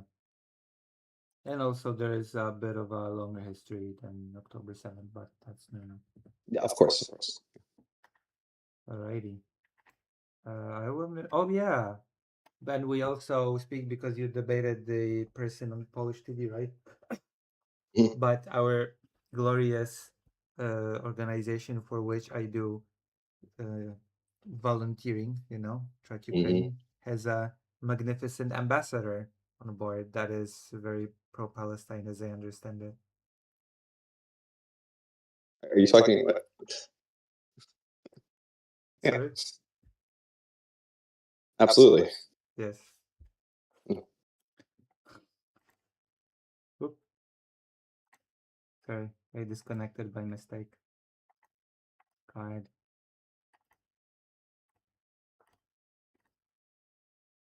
Hello again. Understand that if Ukraine behaved like Israel, they'd be fucked. And I think that more and more Ukrainians are realizing that. I agree wholeheartedly with this. And also, this is an argument that I like to use, is that to me, I think a guy like Zelensky, he's not perfect, but I think that in a lot of ways he embodies, I mean, I'm not Jewish, but like, I think he does embody a lot of those really important Jewish values, like doing what's righteous, even if the odds are impossibly stacked against you, or like telling the truth, even if it will result in you maybe being destroyed. Like, I do think that even though he's not a perfect person, he does sort of embody a lot of really good Jewish values. And then you see a guy like Netanyahu, who's just like a fucking bastard. And like, it's just people can see Zelensky in certain parts of the world that maybe weren't open to Jewish people, like the Middle East, sort of see like a different side, and they see somebody that he is a very Jewish guy and he represents very good values. And for the world, I think that comparing that to a guy like Netanyahu, who's calling every single criticism anti-Semitic, it creates such a contrast. But I do think that regardless of intent, Ukraine has kind of fucked Israel because Ukraine has fought pretty honorably overall. Yeah, although I don't think that's necessarily a bad thing. I mean, it's a bad thing how Israel's doing it, but I think it's a good thing that Ukraine has shown that you can fight a stronger enemy that has nuclear weapons without trying to murder the population of your enemy. I think the West has dropped the ball with Ukraine. Completely. Right. I have invited you here today so that we could talk some history, because as I understand it, apart from being a journalist, you also are a history nerd. History nerd is the right word for it. A historian would be wrong, because I read more articles than books. So. You haven't read any books? Of course I've read books, but just inherited a library after my father and grandfather. So you read a lot of books. I try. I have a lot of books. It's respectable. It's a weakness. I read so many articles every single day that it's hard for me to sit down and read for like fun. Yeah, I read. If that makes sense. Too. And yeah, I know. I read a lot of articles. So I've been reading a new book lately. It's called "To Kill with Hunger." It's about the Holodomor. Okay. Yeah. It's a big thing, a big discussion. Many Western left-leaning Marxist-Leninists do not believe that it was an actual genocide. Are you familiar with these types of people? Yeah, I'm familiar with the arguments. Have you ever debated the Holodomor? I haven't really felt the need to, because I think it's kind of obvious. Like their argument is that all of the Soviet Union was experiencing hardship, but it's like this is how genocides were conducted. Like before murdering some Jews, some were put to work during the Holocaust. It doesn't mean that it wasn't genocide. Like just because it was a way for them to just because it was a way, essentially, for the Soviet Union to try and make money, doesn't mean that it's not a genocide. Yeah, but also the argument that, oh, other people's died as well. That's not an argument. It's like saying the Holocaust was not a genocide. Look, the Roma people also died. Exactly. Yeah. You Exactly. know? Yeah. Right. It's like we threw in some other groups to terrorize to make it so that it's like a rainbow victim. You know, like yeah. It's silly because you can commit a genocide against more than one group at the same time. And you can, I mean, you can, in a way, you can commit it against your own people and another group. Yeah, it's just crazy. Vladimir, the Ukrainian viewer, says, yeah, Benjamin did a little bit of war crimes. Yeah, IDF is not the world's most moral army, but surely America is going to support the state of Israel no matter what, right? Right? I don't think so. I don't think so. I think a lot of the motion that's happened right now, again, I think that the way that like young Jewish Americans have responded has been really awesome. Like, I think that people have gone really out of their way to just be like, fuck this shit. Like, this is not us. And that's really, and what's cool is, like, if you want to talk about Jewish street power in America, it's on the side of peace, which is cool. If you want to get a bunch of Jews together to make some noise in the street, you're going to do it for Palestine. You're not going to do it for Israel. It's not going to work. The question Not in America anymore. The question is, will the Trump administration be receptive to that kind of sentiment? I think they'll have to be. And if you look at the way that Vance is either way. Like, if Trump's health fails or something, or he resigns or whatever, which is pretty unlikely, Vance would be president. But otherwise, he'll never, ever, ever be president. Like, he's disgusting. Of the entire administration, it's really interesting that he's the one that apparently disgusts women the most. Is Vance. JD Vance. And like, there's and it's because, I don't know exactly what it is, but it's because there's like the skis ball fucking factor to him. It's like, it's not like Stephen Miller comes off as just like a fucking, like, I don't know, just like an evil bastard. And like, you know, Bannon's not in the administration, but that guy comes off as like a schemer, and, you know, like, he just has a chip on his shoulder or whatever. But Vance just comes off as someone that's like trying to kidnap your kids. Oh God! Like, it's they just have this, like, it's the level of insincerity is really astonishing. Like, you know, he's trying to embrace white nationalism, but his wife is Hindu, and his kids are mixed. But it's not really that uncommon that a person that has a person of color as a spouse is a mega racist. Like, I know I'm going to a very niche story here, but you know Dungeons and Dragons? Yeah. So there was this, at the beginning of Dungeons and Dragons, there was this whole within Dungeons and Dragons system made by a person. I don't remember the name. I'm blanking out on the name. That has a whole fleshed out world. It was kind of vaguely Eastern kind of flavored. It had very deep world building, and then it turned out later that the creator was a mega Nazi, and he had a wife that was from India, I believe. Oh wow. Yeah, there's a lot like that, but it just comes off as like a very opportunist, I think. But I don't think Trump likes JD Vance either. I think he said that he would not endorse him. Did he say that recently? Not recently, but the media has been reporting that the endorsement is not guaranteed. That is the current. Fucking hilarious. So that I find honestly, if Trump had zero power, like honestly, like, if all he was in charge of was like a taxi, I don't know. He doesn't come off somebody that's more the way he is his circumstance than some of the people around him. Yeah. Like, Vance is sinister. I might run out of power. Sorry. My charger appears to be broken. Yeah, because you're breaking up a bit. This is very frustrating. Yeah. But it's okay. We're gonna, you know, get through this.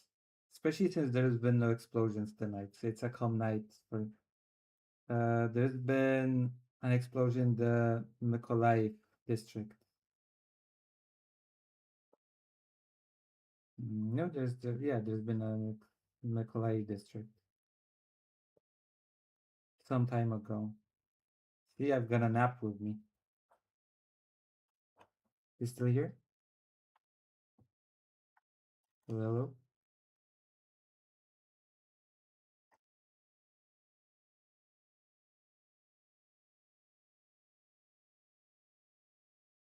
Wait, what's on brand?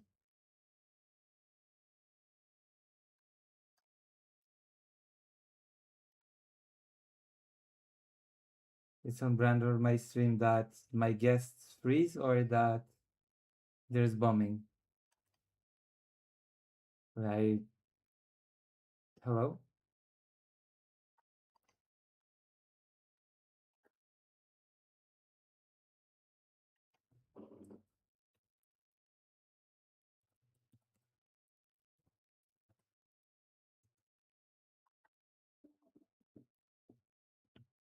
Hello? Hello?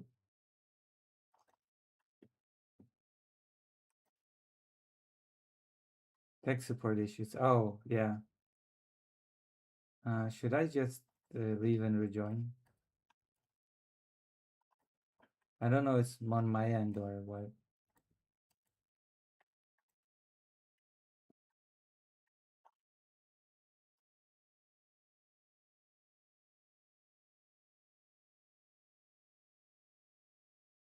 No, now I'm alone in a call, so I think it was on the end. Yeah, I think his phone died. So I'm gonna wait for him to call me again and then we can, you know. How do you like the conversation? The interview is finished? No, I think that's just technical issues. How do you like my conversation with the cool journalist? See, I have cool guests, don't I? Don't I have cool guests? Like I provide best content for all of you, so you like boom, you know, recommend. I should ask a few questions about maybe not. Do you have any questions for?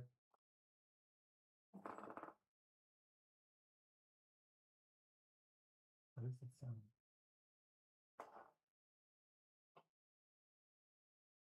Do you have any questions for Patrick for when you return?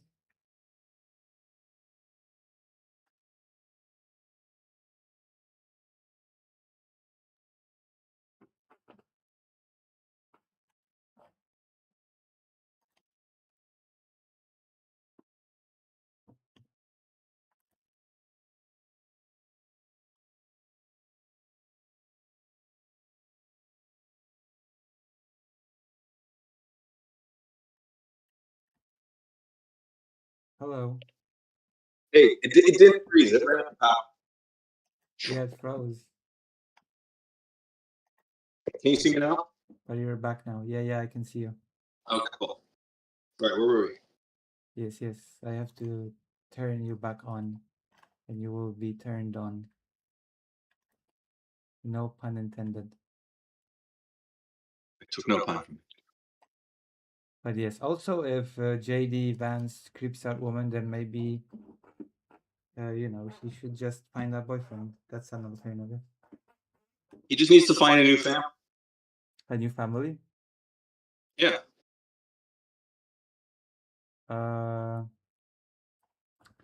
Rusty from my chat asks one question: Are wars mainly started by oligarchs? Depends what kind of war. I'd say colonial wars, yes. Like Belgian Congo, Algeria, I feel like a lot of people that were trying to like maintain the French economic interests there were kept the war going, and I think a lot of colonial wars might be prolonged by oligarchs. Let's say. What about the very super famous Vietnam War?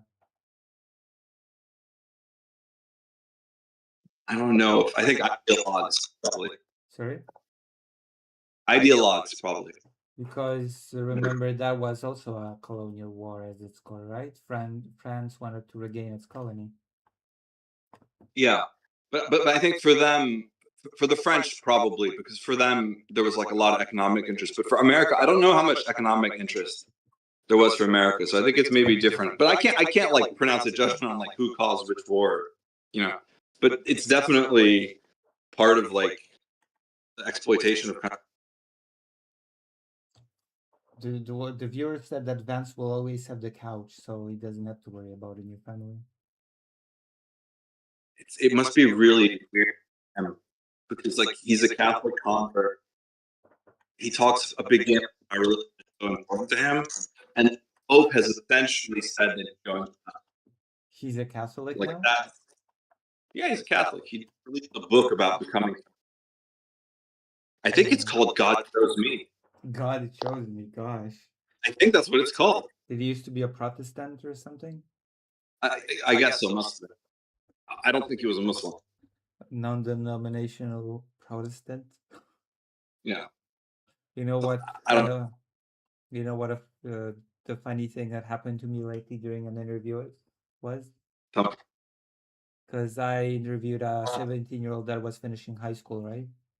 Mm-hmm. And I saw that he had an anime figurine and a video game poster. So I started asking him about video games. So I asked, "Have you played Stalker?" Right? Mm. And he said, "Stalker? No, I've never heard of it." He said, "Well, you know, the famous Ukrainian game. It was made in Ukraine. Stalker?" He's like, shakes his head. And then I said, "Oh, wait, Stalker." He's like, yeah, I know it. You know? Yeah. That's a trippy fucking game. It is. It is a good game. I have my Fallout limited edition. Wait, you got the limited edition of Stalker too? No. I will get that. You need This to is get, for Fallout. You need to get some memorabilia, Stalker memorabilia, when you're in Ukraine. I have a friend that has a tattoo. A tattoo? Oh yeah, the Stalker tattoo, right? On arm. Yeah, I'm familiar. I need to start getting more Philly tattoos. Wait, did he get that tattoo in Ukraine, right? Mm-hmm. Yeah, were you present for the getting of the tattoo? No. Why didn't you get? I'm probably actually for real heading back. Why didn't you get a tattoo? I wasn't there. Yeah, but I like it though. I think it looks really cool. You're not. Imagine if it was written with not Cyrillic. Yeah. It's got to be surreal. Imagine if it wasn't though. If you had Stalker on your arm, and like, what? You are branded as a stalker? That's whoa! Keep away from me. Yeah, no, thank you. Pretty funny. That's funny. Yeah. Keep away from me, stalker. Damn. So what are you gonna do in Ukraine? Hopefully in bed. Yeah. What are your embed plans? Am I getting an exclusive scoop into your plans in Ukraine? I don't know if I can talk about it. You can. And I also don't know. But I just plan on covering some of the civilian, the risks to civilians near the front line. Oh, okay. Can you tell what type of units, or is that also a secret? No, it's not secret. I want to because civilians being targeted with drones. Sorry? Sorry, I want to cover Kherson because the civilians are being targeted with drones a lot. Hmm. I'm kind of looking to do a bigger thing on particularly families with children being harmed by bombings, you know? Mm. The thing that I'm looking Yeah, at. you've been doing a lot of interviews. Yeah, I've been doing some. I've interviewed also firefighters lately. Oh, that's good. Yeah, you know the That's gotta be a global job. the big church that was hit recently, right? That was crazy. Yeah, so I was able to go there and film on the roof. Oh, really? Yeah. No That was shit. being repaired as well, you know, during the interview. How'd you get that? Oh, my fixer got it. Amazing. Oh, that's great. But that was You should big. try to start. I don't know. You should figure out a way to get photography here. Sorry? You should try to figure out a way to get freelance photography work. To get what? Freelance photography. Oh. Maybe. I did take photos on that day of the church, etc. Very interesting stories about, of course, there were the inevitable question that the firefighters was about double tapping, right? The typical Russian strategy. Yeah, that shit's really scary. Interestingly enough, on my feed on YouTube recommended to me a video of you and Dylan Burns. Oh, really? Yeah, I just heard an explosion. Which one was it? When you were out east talking about stuff. Okay, that was a boom. Did you hear? I did. Yeah, I heard a little thump. It's ongoing. You all right? Yeah, I think it was far away. It always feels nearby, but it's always far away. Maybe. You can't be too sure. But you were talking about how bullet vests are a misnomer because mostly those things protect you from shrapnel, right? Oh yeah. Yeah, it's interesting It'll because still block like a 9mm bullet.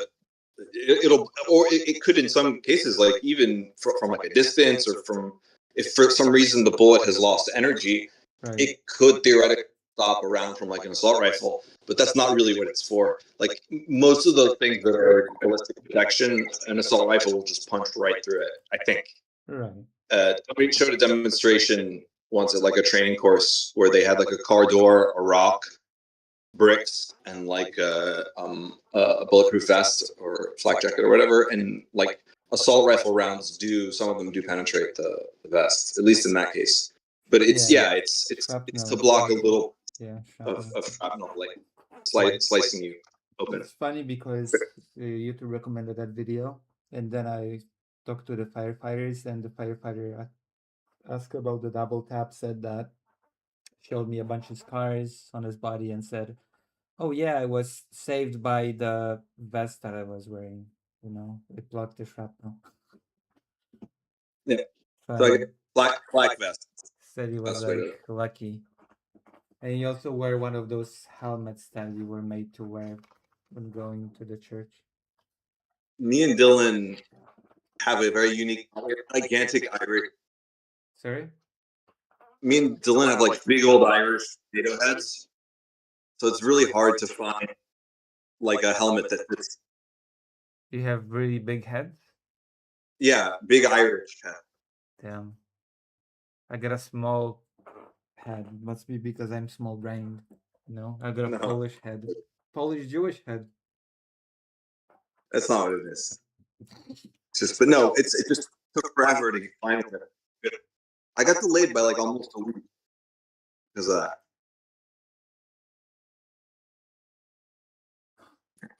Vladimir says, "That's so charming, Lucy.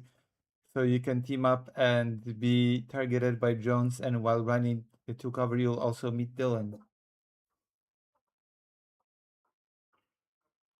It happens. Yeah. Irish head, yeah. Yeah.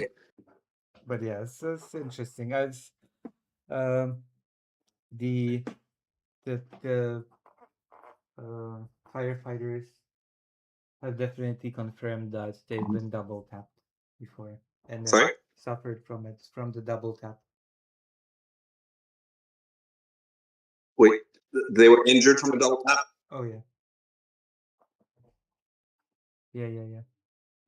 Some of their colleagues. I even asked because there's. I was wondering what their perspective was on that. I asked the firefighters how they feel about the fact that Kiev is a little bit further from the front lines. Do they feel that it's safer? Do they feel that it's not safer? What's their perspective? Their perspective is, you know? What'd they say? Oh, the firefighter said that recently he doesn't feel like it's safer, that the major bombings have been thrown at Kiev. At least for a firefighter, it doesn't feel safer. Yeah, because for their work, they end up being targets themselves. Yeah, They're because feared. they like I probably don't feel like it's more like as dangerous as near a front line, right? Because there is not a Because you're huge in the crowd, yeah. like you're. Yeah, like it's kind of diluted, so to speak, right? The danger. But a firefighter will just go to the place that was hit, was targeted. So the danger will be like automatically very focused on those firefighters. Yeah, that's very scary feeling. In I have a couple incidents of like having filmed at recent airstrikes when I was in Syria, and you can always like in the background just hear me breathing like really heavily. It's like really interesting. I'm very nervous when I'm there. Yeah. 'Cause they hit once, they're gonna try and sometimes kill the rescuers. It's typical. This was the Syrian regime doing it, but Russia's same deal. Yeah.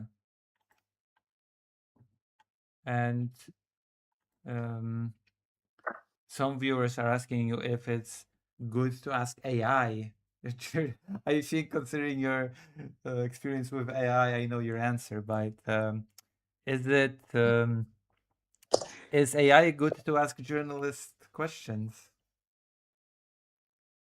What is it? Is it good to use AI to come To up with ask questions to for ask journalists? it journalist questions. So, my honest answer is twofold. Okay. Uh-huh. I've been surprised by how well some AI search engines have been able to explain complicated subjects and debunk conspiracy theories around them. Mhm. Like, so I think there's some AI models that basically just summarize a bunch of different links, and that stuff sometimes works fine, but you can never just trust it as like a correct answer because it can get misled or it could use something that's not legitimate as a source. So sometimes it produces answers that are interesting, but I would say like look at every single source. I tend to divert against AI. I also think that people are not being super honest about what it actually is because it really is sort of just a normal technology. It's just that it's like it's an advancement of technology that we've had for a really long time, but that's being used with fewer guardrails and is being used to mimic things instead of necessarily to like solve problems. Maybe like its principal goal is to appear like us in some cases, and that isn't really a good way to make a tool functional, I think. Yeah, it's also hallucinates a lot when you try to find Yeah, information. it's bullshit because the fact is that there's a little arrogance there because part of the theory behind like whatever it is they call it AGI, I guess, is that we'll figure out like what consciousness is and how it works, Oh and no then no. yeah, and one day this thing will tell us all the answers. but it's like it's proven very useful for a lot of medical advances and for studying space. In some cases, it's really useful because it can examine gigantic sets of data. So that's cool. But it's actually fascinating how little it's been able to accomplish in some angles. Like it's never going to explain like how DNA works for us. Like we still haven't figured that out. We still haven't figured out I know there's how one this like. field that I actually dabble in, as you know. Hmm? Animation is one of the fields Yes, that yes. AI just doesn't understand at all. Because Right. animation, like, do you know what the easiest way to spot AI animation is? Tell me. It's the motion itself. It will always be this very the same tempo, floaty animation, if that makes sense. The motion will Unnaturally be fluid, kind of. it will be floaty, and the rhythm will be the same. It will be unchanging. The timing and spacing will be but the same, if that makes sense. Do you know what I mean? Yes. Yeah, because it's sort of producing like an extreme average.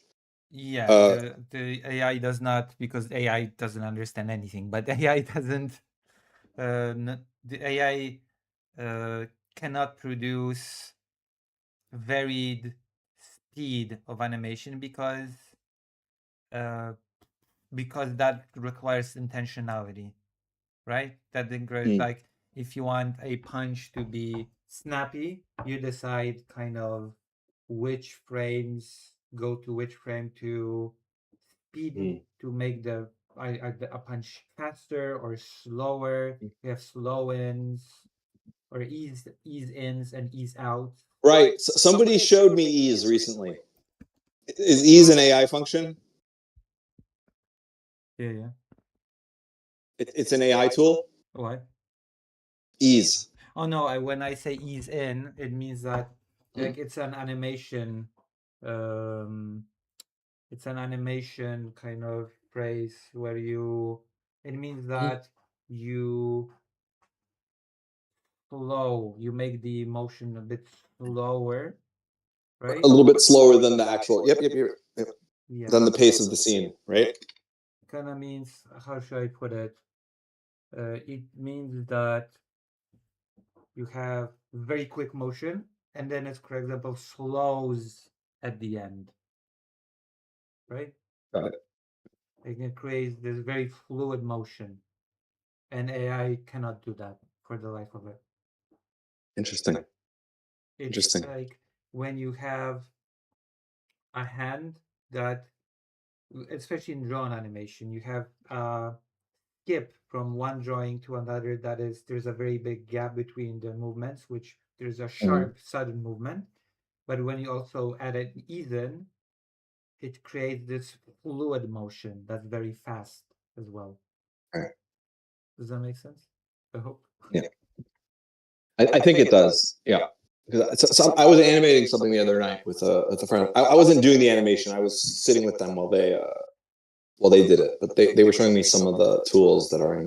Yeah. So I don't even know what the program was, but it was cool. It was really cool. For AI animation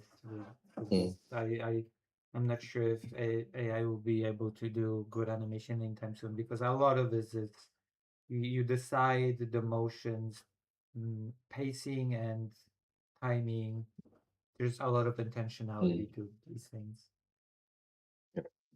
And also, I've noticed that, like, a lot of if you use too much AI in like producing a video game, people get really pissed, and it produces really bad products. I think. Yeah. Like, there's some really crucial parts of like tech that see this stuff as totally poisonous. Yeah. I'm not saying people do use generative AI in games in a lot of cases, and it's controversial. But in terms of comparing it to like the way in which it's been adopted in other non-inherently tech areas, it's pretty surprising that like one of the big holdouts against AI is gaming. Oh yeah. That's Which, I mean, they technically created AI. But Expedition 33 was lost one award because of they used AI for some concept art, I think. there you go. You know, And Expedition 33.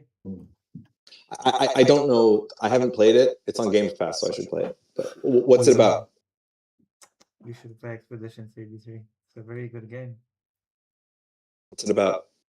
It's about trying to save the world from a paintress that kills people every year.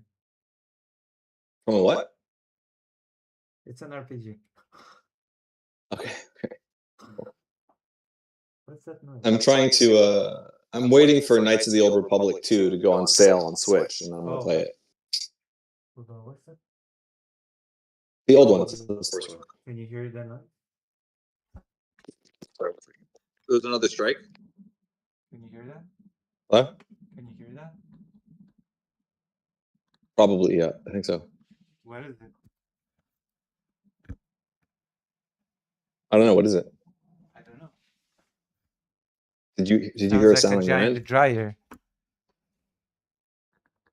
Oh, drone maybe? A drone's more like buzzing, no? Than a giant dryer. I think so. I don't think I heard this well enough then. On your end, yeah? Can you hear the noise?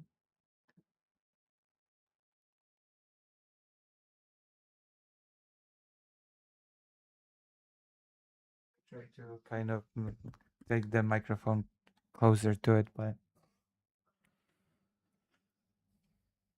it's just kind of like a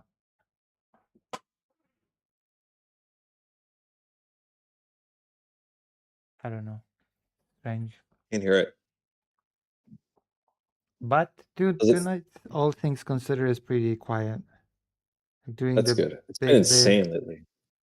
during the big attacks, there's been nights when there was every couple of minutes there were boom boom boom boom boom, you know, explosions. Yeah. But I haven't been there for the worst ones, but I know the general idea. I've managed to be here for some of the worst ones. I remember playing a video game on stream and I suddenly a Ukrainian viewer writes, "Hey Lucy, there's gonna be a thunderstorm today in Kyiv apparently." Like it was, meaning a huge bombing, and I was like, "Wait, there's thunderstorms every day." But It's like the weather report. well, there's Our also friend- been during that time actual storms. And when there was a Our- lightning, I would flinch more than when I hear a bomb. My friend on this podcast I was working with, well, you know Nizar, right? Nazar? Yeah. Yeah. He's the ambassador. Yeah. Yeah. He's the ambassador for Czech Ukraine. Yeah. They have he what was it we were saying 2 seconds ago? Thunder. It's scary. Oh yeah. He says he starts the podcast with it's sunny with a chance of cruise missiles. We did a podcast with Nazar? Yeah. But we haven't released it yet. Wait, when did you do a podcast? What was it about? It's about weird weapons. Weird like weapons. weaponry. Yeah. It's called Dark Weapons. When did you record it? Well, we recorded part of it in 2022, part of it in 2023, but he's a perfectionist, which got to be very annoying. So when I come back this year, I'm just going to make him sit down and record it, and however good or bad it is, we'll should just do the podcast live. Do it live. I don't know. Yeah, just do it live. Do the podcast about weird weapons live. That's the best way. Have I shown you any of the clips? We do sort of animation for it. Yeah? Not quite. Who animated it? Did Nazar animate Nizar. it? It's Wait, Nazar animates? It's collage images with some motion. This is a better way to put it. It's not like true animation. Yeah. Okay. But it's cool. Okay. Is it as cool as my animations? No. No, definitely not. Definitely a different skill level. Yeah. Or a different skill set maybe, because he's not really an animator. He just does like 3D models and stuff. Vladimir says that AI gave us such masterpieces like Chad versus the gay Nazis, if you've heard of it. You got to give credit where credit's due. Also, what else is the ballerina cappuccino thing? Listen, I am for the man-made classics such as Jesus Christ Vampire Hunter. Oh yes. Oh no, wasn't it Abraham Lincoln Vampire Hunter? But there was also Jesus Christ Vampire Hunter, actually. There was, okay. yeah. There's some movie called Poltergeist where Jesus comes back to like kill everybody. Also, there's a classic movie called A Hobo with a Shotgun. Yeah, I saw like 2 minutes of that, and it was too violent for me to watch. So I remember the headline from the newspaper in the movie. The headline What was said, it? Hobo stops begging and starts demanding. It's funny. I like that a lot. Yeah. Good movies. Lucy liked The Touch of a Man. I mean, I cannot confirm or deny it. Can't confirm or deny what? That I like The Touch of a Man. Because this is a family-friendly show, so I cannot deny it or, Got to be under bombardment. You got to be family friendly, Yeah. And politically correct. That's right. The two things you have to focus on right now. Yeah. It's like the Stan Bush song. You've got the touch. I don't know if I know it. You don't know? You've never seen the famous animated movie, The Transformers, the movie from 1986? No. I mean, I guess you grew up in Poland, so it's different. But I really didn't get like American pop culture when I was like under 10 years old, I think. So pretty much anything 80s. You did? It's weird. And, my family didn't really. I guess we had a TV, but like we didn't use it or whatever. But I didn't get a lot of pop culture. So it's like you never watched I kind of grew up in the 70s. You never watched the Transformers? In the 90s. I've never seen an episode of the Transformers. Gosh, I've seen a lot of episodes of the Transformers as a kid, and the Teenage Mutant Ninja Turtles. I loved Ninja Turtles. My brother was into Ninja Turtles. Yeah, so I think they're great. Some pop culture. I did, but that's later. That's like 90s. All right. I think, right? Yeah. I'm surprised you haven't seen the Transformers G1, especially the movie. Do you know who starred as the big antagonist of the Transformers, the movie?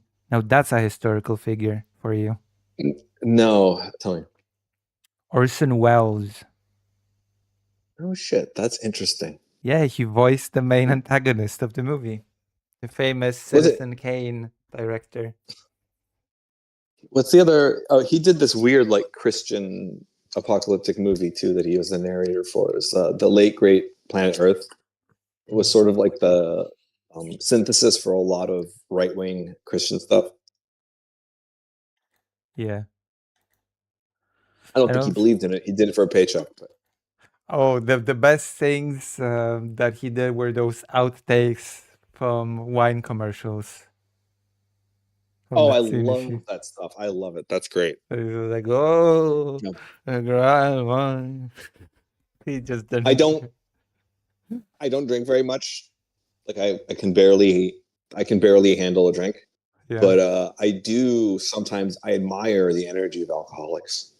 Like I don't know.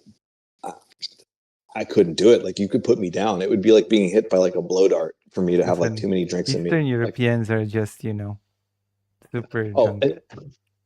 I drank with some of my Ukrainian and Polish friends in Carpathia. Yeah. Yeah, like way up in the mountains. And when you take the shot of vodka and then you have a pickle. Yeah. Like the gigantic sour pickles, and the pickle has like a lot of liquid in it. Yeah. It's supposed to help you with the hangover or whatever, right? And it's water. Good. You could just drink water. It's delicious. It's delicious. I love the good Ukrainian or or Polish vodka and sour pickles is excellent, right? But it's like I'm a gringo. I'm not from there. Damn. So it's like people there is a difference in what you can handle. So so long story short, the guys the Ukrainian and Polish guys were drunk and had eaten some pickles, but like I had tried to keep up and I was on the floor. First I made them listen to my podcast, which was funny. And then after a couple more drinks, I was on the floor screaming, "Help! Help!" Really? Yeah. Yes. Oh gosh. Like, I was aware that it was funny, but it was still like I really was yelling for help. Like, damn. Yeah, I can't. I'm not alcohol poisoning.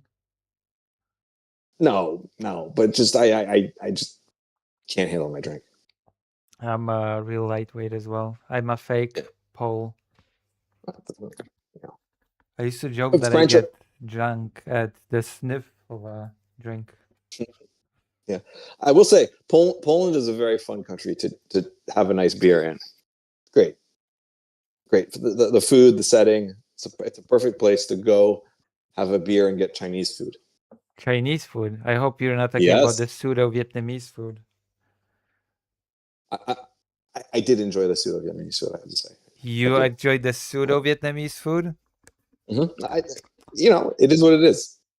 God, thank God now you can get real Vietnamese food. Actually, my best friend owns a restaurant, a Vietnamese one. Oh, that's awesome. So when but there's some of the branding on some of those places is pretty racist. Where? I've seen some of the takeout, some of the takeout places that have like a caricature of like an Asian person as the logo of the takeout place. Yeah. And then I was like, "Whoa!" But then I noticed that it's owned by people that are Vietnamese. So I was like, because it's like we have to like pander they made to the the logo. locals. Yeah. I'm not racist. So I'm not racist. I have Vietnamese friends, so I cannot be racist, right? No, I genuinely do despise racism. I just think that it's one of those things that is so stupid that it has to be funny on some level. It's just too like you can't be that. I almost moved permanently to Vietnam. Really? Yeah. I wouldn't want that. I don't want to live under their system. Yeah. Because I got a lot of I guess you call it chosen family. A lot of chosen family in Vietnam. Oh, I see. That's cool. Because my best friends are Vietnamese, and they kind of said that I'm part of their family. Oh, nice. Okay, well then, by all means, you should go. Yeah, my only experience. Like I've known them for more than 20 years. Definitely visit. Yeah. My only experience that I could say would give me any insight into what Vietnam is like is that I did an exchange program in Thailand, and the climate's like similar. Yeah. And for me, it's too much. The humidity is too much. Like, it's beautiful. People are so lovely. It's cool. Yeah, but like the humidity, you feel it. You feel it in the air. It's a very not for specific me. feeling. It's a very specific thing. Like for me, the But desert. I love the street food. Yeah, wonderful food. Yeah, the desert, winter. I haven't done the full Ukrainian winter. I haven't done that yet. So I've been in the winter in Ukraine. I considered staying for Christmas, but my family was angry at me. So you had to go home for Christmas. A Jewish family that does Christmas, because in Poland nobody cares. It is what it is. In America, it's almost like a tradition for Jewish families in America to get Chinese food. Yeah. So it's like my family, my immediate family is not Jewish, but broader is. So it's like, But yes, if a Christmas with Chinese food. I assume you're gonna go for Poland, right? When you go to Ukraine. I assume you're gonna go for Poland. Yeah, then maybe I can take you to the restaurant. That'd be great. Yeah. Yeah. My friend's restaurant in Warsaw. In Warsaw. Warsaw is fucking nice. I really enjoyed it. I'm not gonna Yeah. lie. Like, yeah, I like the thing I like about Poland is it doesn't seem like you're being ripped off every 2 seconds. Like being in most of Europe, it feels like you're just being like ripped off like every second of every day. Like just if you go to a store, you have to pay for parking. Like if you want to open a falafel stand, you have to pay like a huge amount to get licenses and stuff. But in Poland, it doesn't feel like that. And It I'm not. doesn't I'm feel not like bad. a big capitalist, but like It it doesn't seemed a feel little bad. bit. There's a lot of nonsensical paperwork to do anything. I used to work for a I company see. to build bus and tram stations, right? Okay. And to build a single tram station, like, you know, the shelter thing, Mhm. you need as many permits as you need to build a skyscraper. Interesting. So, you know, But is that like a specific type of thing? But I don't know. I mean, I could be interpreting it completely wrong, but it just seemed like the amount the amount that people work is more fair to how they're able to live in Poland than a lot of places that I've seen. Like most of the people that I meet that are like taxi drivers or do a job like that seem to like have a home and do okay and live.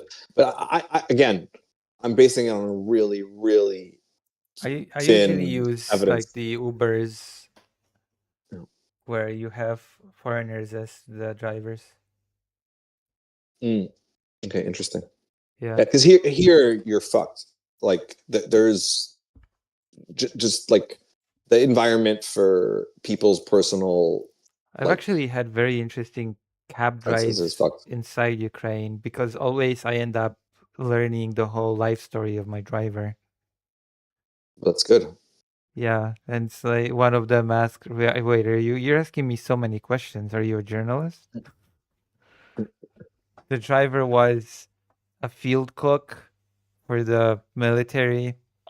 He told me about his experience. Well, first he told me about his experience with Euromaidan, how his wife was pregnant and he went into labor during Euromaidan on the day where the sniper thing was happening. So he didn't get hit by the snipers because he went to the hospital with his wife, but his friends got hit by the snipers.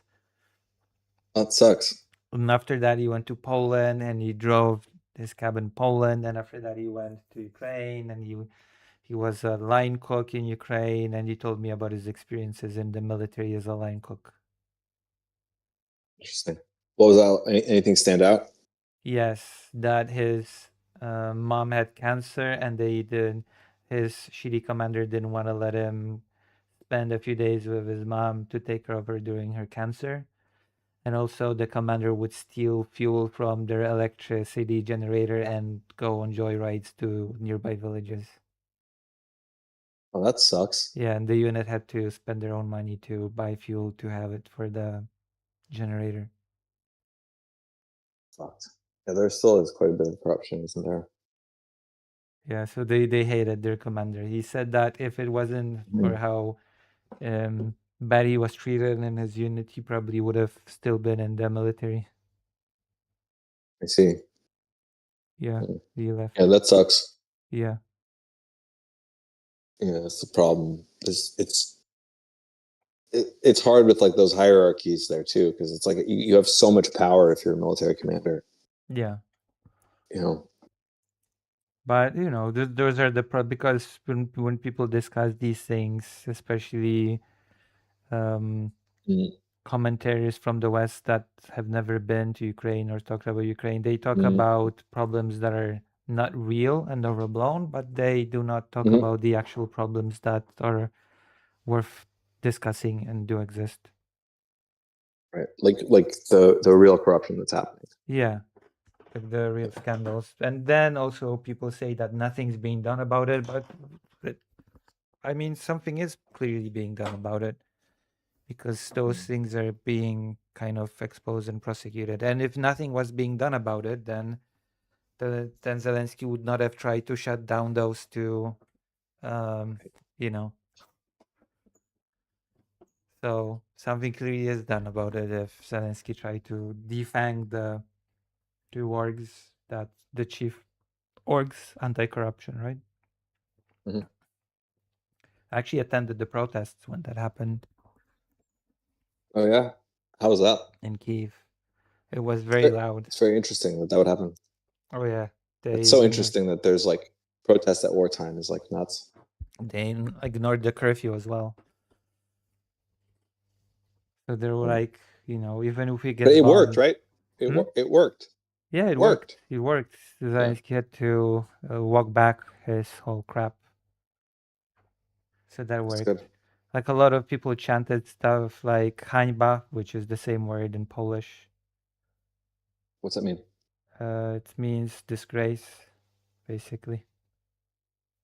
They chanted stuff like Ukraine is not Russia, I like it. Yeah. They just didn't, they wouldn't take any nonsense. And a lot of people took their dogs for the protest. That's adorable. I love it. That's why I would probably live full time in Ukraine if I didn't have my little doggy. But she would not like the like. Look at her peacefully sleeping. Hang on one second. She's guarding my Nintendo Switch. Damn. Yeah. Have you played? She would not like the air raid sirens. Have you played the Three Kingdoms Fire Emblem game? No, that's not really my kind of game. Damn. I cannot believe you. That's racist. No, how dare you? Yeah, it's racist not to play Fire Emblem. Why? What country is it from? Japan, of course. Oh, I see. It's a Nintendo game. Oh, yeah, but they're not all from there. A lot of them are from Poland, actually. Oh, that's racist against the Polish race. Okay, well, I guess I'm damned either way. Yeah. It's all good. What was I gonna say? So, did you want to talk about some of the history stuff? Yeah. So, can you open us up with because there's I don't know. I'm always baffled by the Western socialists, I guess, who are very pro-Soviet Union. That always just catches me by surprise very negatively. And I thought maybe we could talk about some opposition to, for example, in Poland, you had socialists and you had communists, and the communist group would align with the Soviet Union. That was after World War One, and the socialists would be adamantly anti-Soviet Union. If that makes sense. Yeah, I mean, wasn't a lot of the principal opposition to the Soviet Union from people that were like socialist labor organizers? Yeah. Yeah. I mean, the Polish socialists just saw the Soviet Union as a rebrand of Russia, the empire. Right. That makes sense. Hang on one second.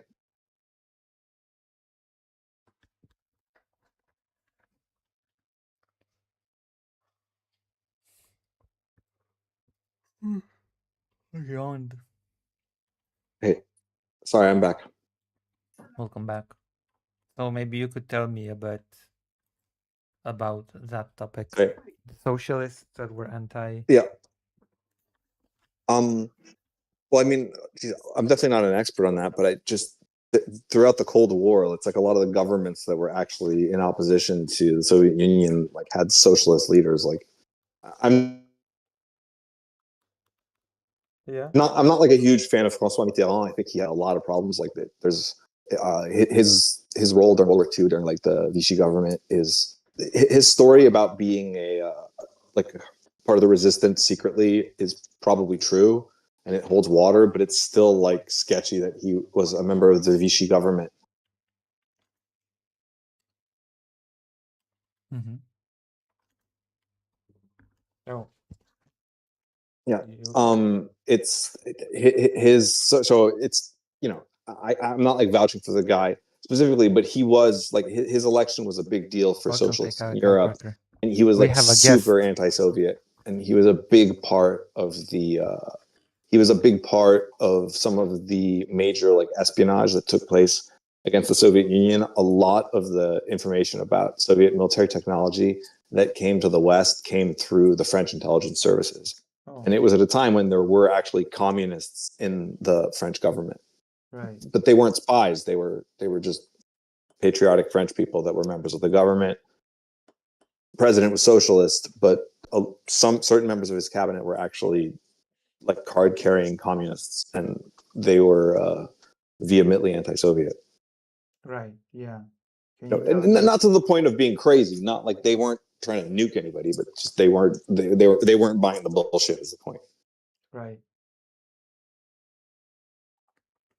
And So I think Americans usually, because it's like I'm French American, so when Americans hear socialism, a lot of the times they associate it only with the more like extreme regimes that have yeah. considered themselves socialists. Because for Europeans, like for us, having socialists that are opposed to communists is something that's completely normal. Like it's you can't really talk about the history of authoritarian communism without talking about the fact that like a lot of social democrats and socialists were the democratic alternative to that. Yeah. It's just reality. And in America, I don't think that we've labeled a lot of the things that have been sort of socialist inspired as socialist. Like a lot of our labor movements didn't necessarily call themselves socialist. FDR had a lot of socialist policies, Right. but he never would have called himself a socialist. So we've put like this negative association onto it that isn't really historically accurate. Yeah. Also, can you speak French? Bien sûr. Because I have a few French viewers in the audience. On y va. Si tu veux demander une question en français, je suis pas parfait, mais je peux faire. Nice. Nice. Je peux répondre. Perfect. Malaki will be very happy. The viewer. Malaki has been spreading the French language in the chat. Nice. Oh, and Non, mais Malaki déjà, loves j'ai un your accent, c'est pas parfait. Malaki loves Sorry? your accent. It's fun to have an accent in something, you know? Like in English, I have no accent. But in French, I have an accent. Yeah, but the French viewers love it. I'll take it. Thank you, merci. Apparently, the Socialist Party in France is somewhat of a joke. Currently, very much so, yeah. But it's, you know, I think people will move we'll move past some of the orthodoxies of the past, and I do think that anti-authoritarian socialism is just getting started. Yeah. It's awesome. Also, have you visited Montreal? No, I've never been anywhere in North America that's not the United States. It's embarrassing. In any of the Americas, actually. Yeah, I've never been to Canada, never been to Mexico. I really want to go to Mexico. Yeah. You It wanna looks super report in cool. Mexico? I don't know about reporting. I feel like there's people that know it better that would be able to do it. But I know just to visit, you know. I thought you were a workaholic like all of us here. It depends what you define as like work. Like I'm a journalismaholic, but not all of it's paid. So it depends how you look at it. I mean, you know, not everything is like money is not everything. No, it's barely anything. Yeah. If you can survive. I mean, we've made things in such a way that money is a lot, but let's say status is not worth anything. Yeah. In my opinion. You should come to Montreal. Says Malaki. The side chat. Oh, Québécois. Oh, très bien. Yeah. S'il vous plaît. Québécois is an interesting accent. There's I would argue that there is no accent in all of the English-speaking world that sounds as different from like British English than Québécois sounds from like France French. It's very different. It sounds like you're listening to like a time machine of like ancient French. Yeah. It's kind of true for English, isn't it? Isn't American English closer to Middle English than like Closer to the old Shakespearean. one, right? Yeah, The American is closer to the older, right? yeah, to Shakespearean English than British. I think that's what's true. They did something where they like analyzed stuff that rhymes, right? Like Rome rhymed with room Yeah, in their like the vernacular. R's. I think during Shakespearean times, the R's were pronounced at the end of words, like car, not call. You know, Wait, explain.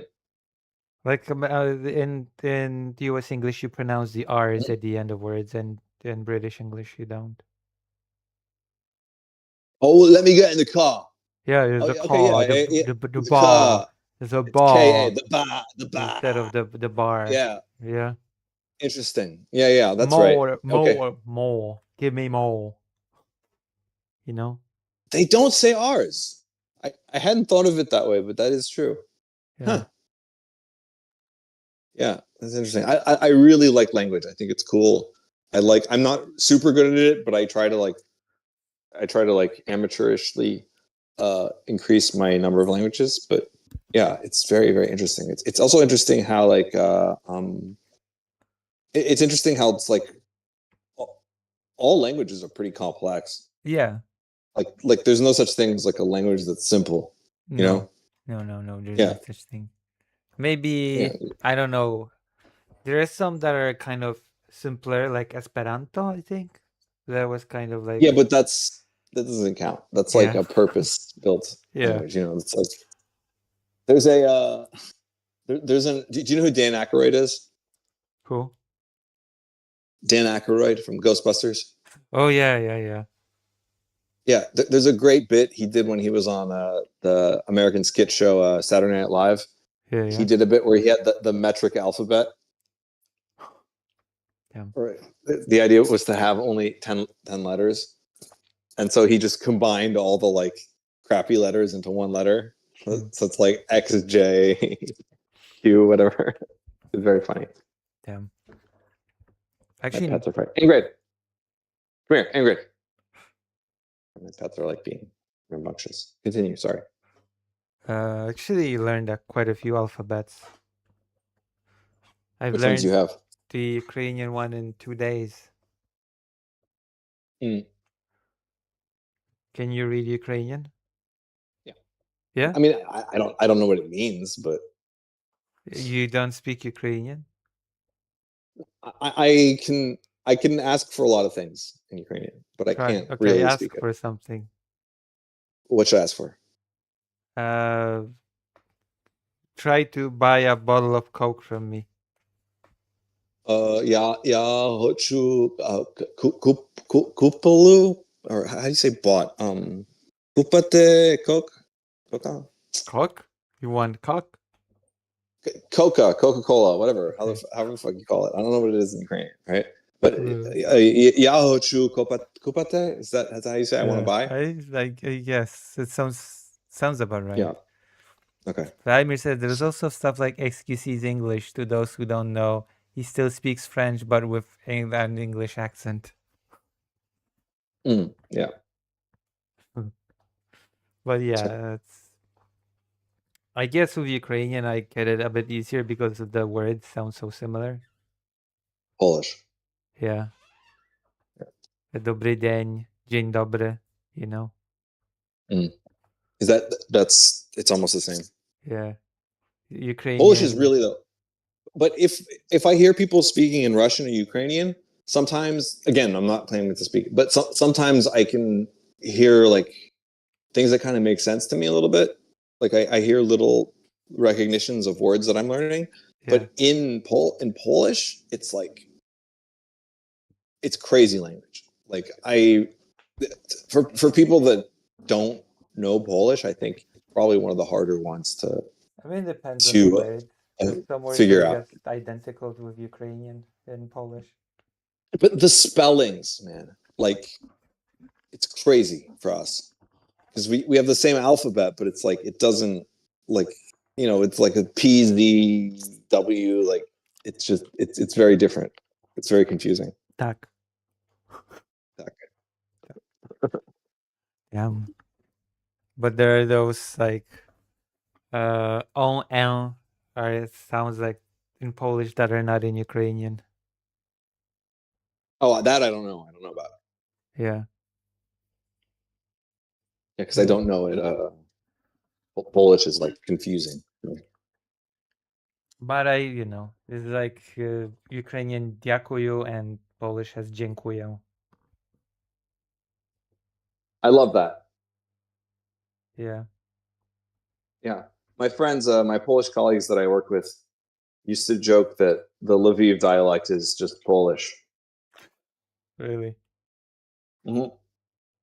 But I don't know. Damn. I've been to Lviv once. Nice. Yeah. I slept. I was very poor. I barely had any money, and I managed to find a very cheap hostel in Lviv. Oh, nice. I Yeah, think it we. was like 300 hryvnia per night. Oh wow. Okay, that is very cheap. Yeah. Damn. Yeah, I can't wait to go back. Not specifically to Lviv, but to Ukraine. Yeah. I miss What? it. Yeah, I miss good food. Like, it's really awesome there. Is Ukraine good for vegans? Yes. It is? Very good. Yeah. There's a lot of stuff that's just like naturally vegan. Like, half the Varaniki is like vegan already. Right. A lot of Georgian food that's everywhere is already vegan. Wait, hold on. A lot of it is not vegan though. Like hachapuri is not A lot of vegan. it, I don't know what that is. But a lot of it is vegan. You know what hachapuri? But I'm not sure what it is. The kind of the bread like with cheese and egg. That looks so good. I wish I could eat it, but yeah, that looks definitely not vegan. Yeah, It because looks it has excellent. egg. Oh, also, like in Ukraine, sunflower oil is like how they fry everything. One So, second, like someone asked me in the Twitch chat, Jonas RMCGE, what are we doing? We're doing a special talk/interview/history talk with our special journalist guest. But we're also talking about sunflower oil. Yeah. And If you- vegan food. If people want to ask questions about serious stuff too, I can answer that. Yeah. Hello. For the first time in a long while, I've managed to see a Twitch chatter when they are actually chatting. I rarely Interesting. have Twitch chatters. It's a blessing to have one, Nice. What are they saying? They say it howdy. Howdy. Yes. Does anybody have any questions for the journalist guest at Norway #1? Oh, nice. Does anybody have like questions for my journalist guest?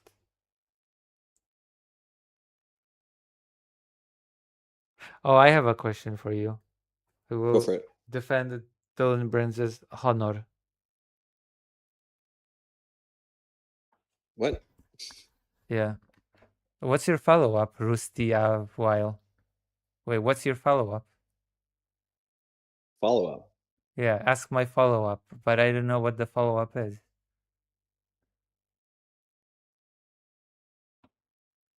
Oh, I think it's... Okay, I can ask, I guess.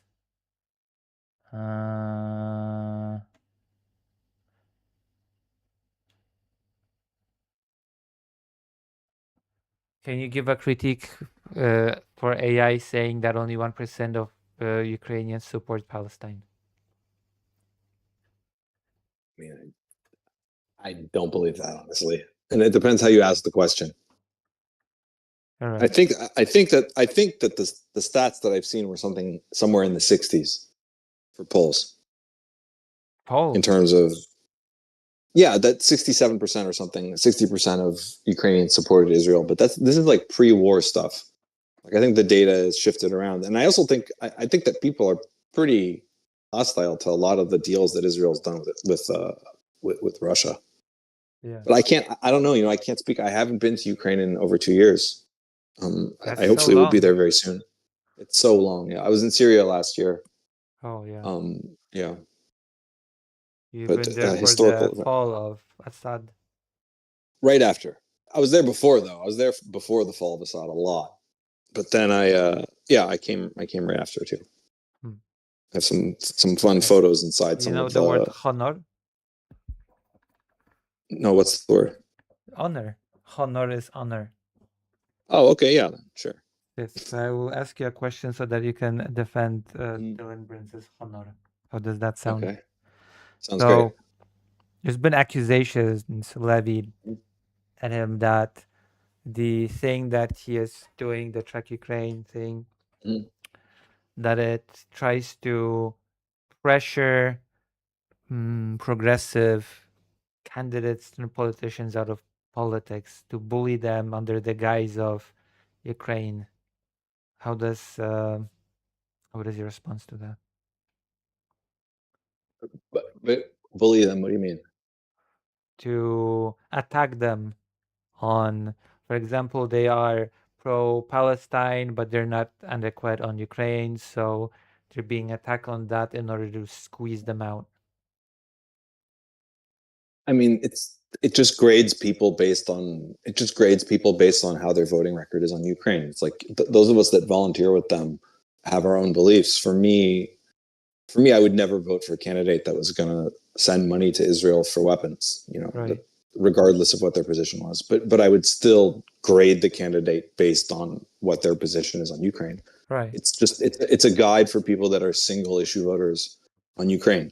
And generally speaking, in the United States, pro-Ukraine is pro-Palestine in politics. It's not 100%, but the people that are in government that support Ukraine tend to be the ones that are opposed to sending weapons to Israel. Well, I guess it also depends on whether or not they're Democrat or Republican.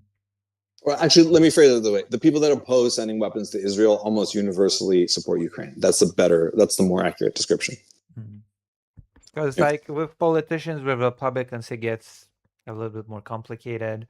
Because a lot of them even have a pretty good voting record on aid when it comes to 2022, 2023, 2024. And then when Trump comes into the picture, they kind of chameleon style switch their stance to either being silent or to, oh yeah, I used to vote for aid, but now I'm for the negotiation that this guy's doing. Yeah, it's disgusting. It's disgusting. Yeah. There's been. I'm disappointed in the fact that Ilhan Omar voted against the Support Ukraine Act, but Ukraine but she does. Ukraine support that. Ukraine Support Act, but she does. She does support weapons for Ukraine, and her. I don't think her reason is good for having opposed that vote because she says she's against sanctions. But again, I don't think, even though I think she made the wrong move, I still respect her, and I don't think that she's like a fucking weasel, like the way that some of these Republicans are. That's my take on it. Maybe I feel like there's a lot of misunderstanding as to the nature of the sanctions to begin with. Yeah, because it's a superpower. It's like we're gonna take a bully's skateboard away because he's going around beating people up. Okay, I don't like taking someone's skateboard, but depends on the. You got another serious questions from the audience. Okay. Is it fair to declare that the US is also committing genocide in Palestine? I would say so, yeah. 100%. Israel is. So US by enabling Israel is also doing that? Yeah, I would argue, yeah. Absolutely. Because they continue to send weapons. At the start, you could argue maybe not, because there was a different policy when some of those weapons deals went through. But it's been 3 years of nonstop displacement and killing of probably over 100,000 people, I would say, based on their background. So yeah, I don't think Hamas is good. I don't think what they did is good, but I think that it's a genocide, and it's been 3 years of the United States continuing to send weapons and continuing to block any kind of UN resolution that would fix this. So yeah, I do think the US is definitely contributing to a genocide in Palestine. All right, we got our answer.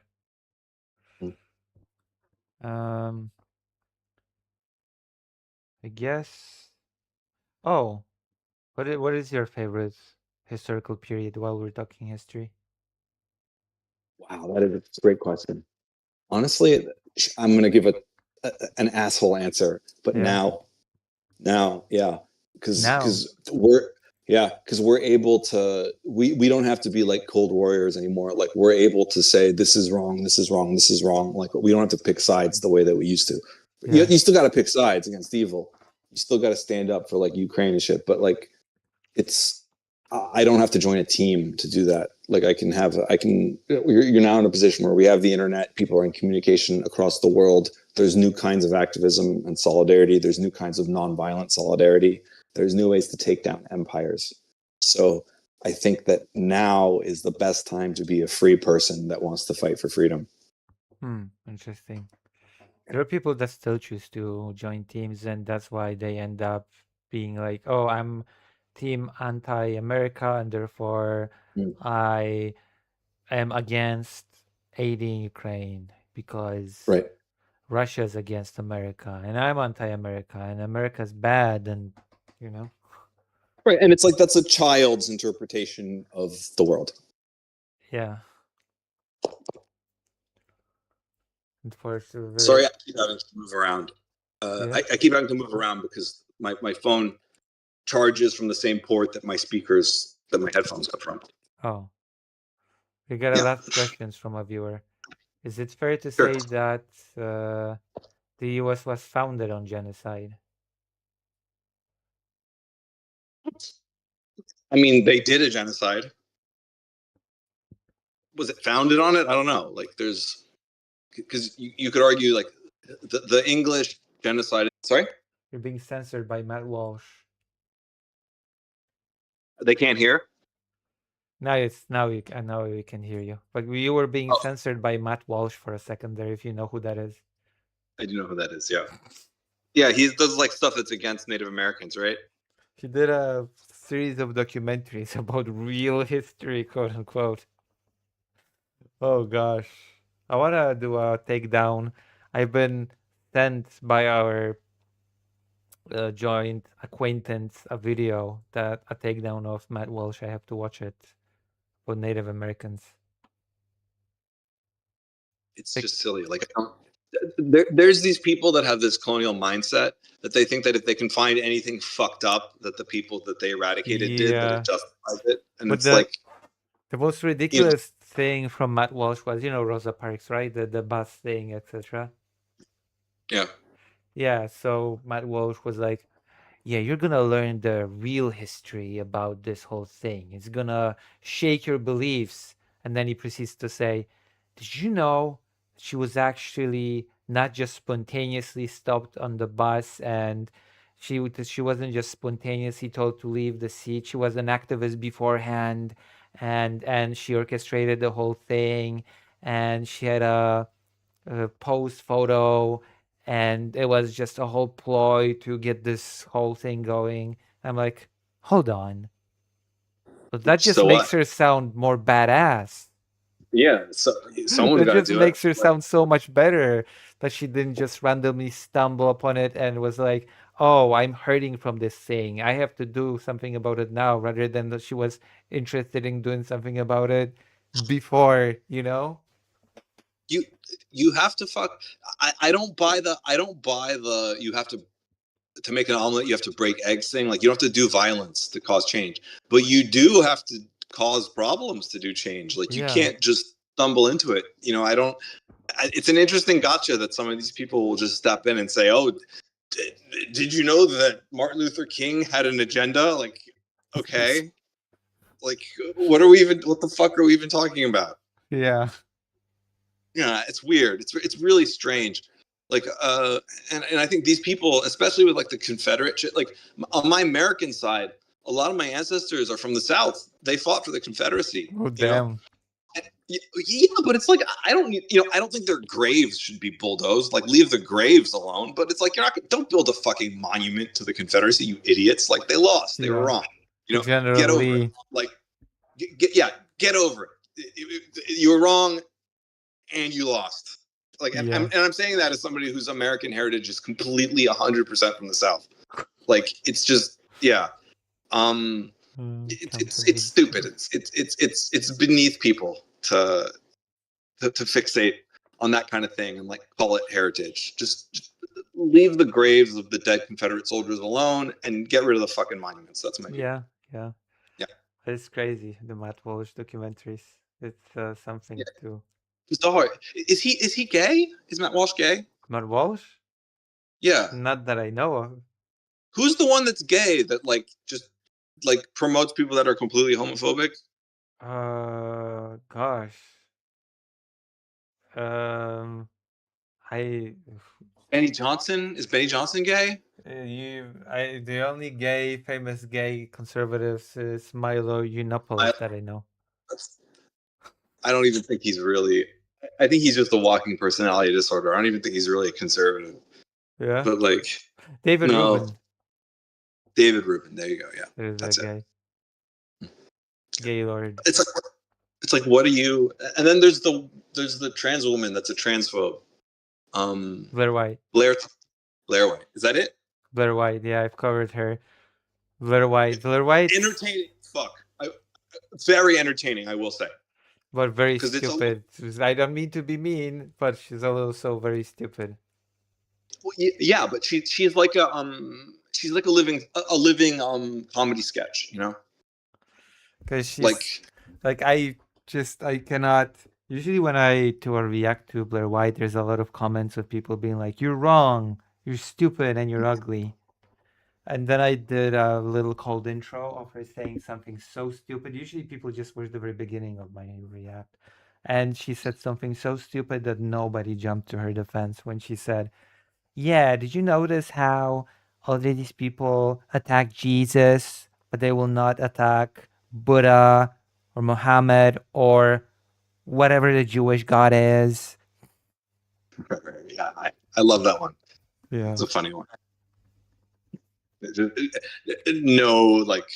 No understanding of like culture or anything really. Like, yeah. Or when he went, like, when Destiny went on that show with Blair White, and she was like, "So, you think that it's all about big politics, but actually, you don't understand how the leftist TikTokers take over the culture and actually run things." I'm like, what?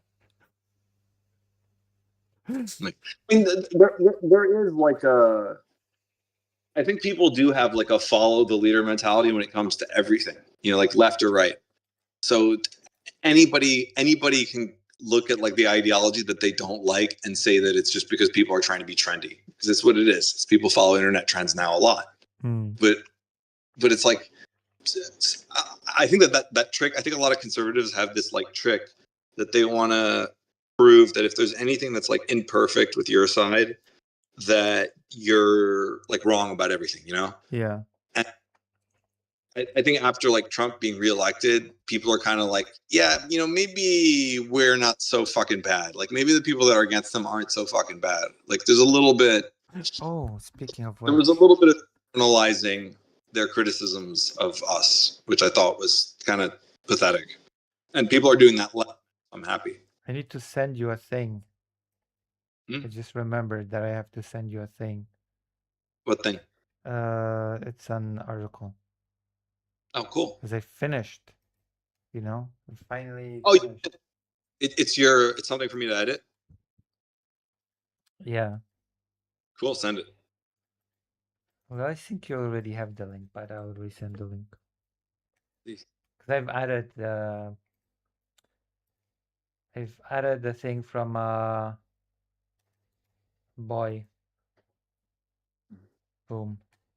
Most recent interview. Cool. Yeah. Yeah. I'm going to dinner soon, but we should cover. Do you want to talk about the Prague Spring? Yeah. Yeah. I figure if we're going to cover one like anti-Soviet leftist movement, that's the best one. Yeah. But wasn't it crushed? Completely, yeah. 1968.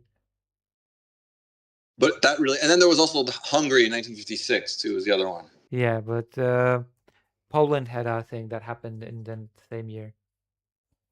Oh, I see. Did you What hear about was? it? I might not be aware. What was in There was Poland? a student protest that was crushed, and then there was a huge deportation of Jewish people from Poland. Really? Yeah, By the by the Polish communist government, and it was kind of a nail in the coffin to the Jewish community in Poland. I didn't know. I mean, I obviously knew that all Soviet satellite states treated Jews with like a lot of paranoia and oppression, Yeah, but I didn't know. they were like people were thrown out to Israel, which is very interesting because a lot of people were like, especially from the older generation, they were like, yeah, but I'm Polish. I have no ties to Yeah, Israel. I have no like I don't like I and they never really managed to adapt or to integrate to Israel. Mm. They just were always like foreigners.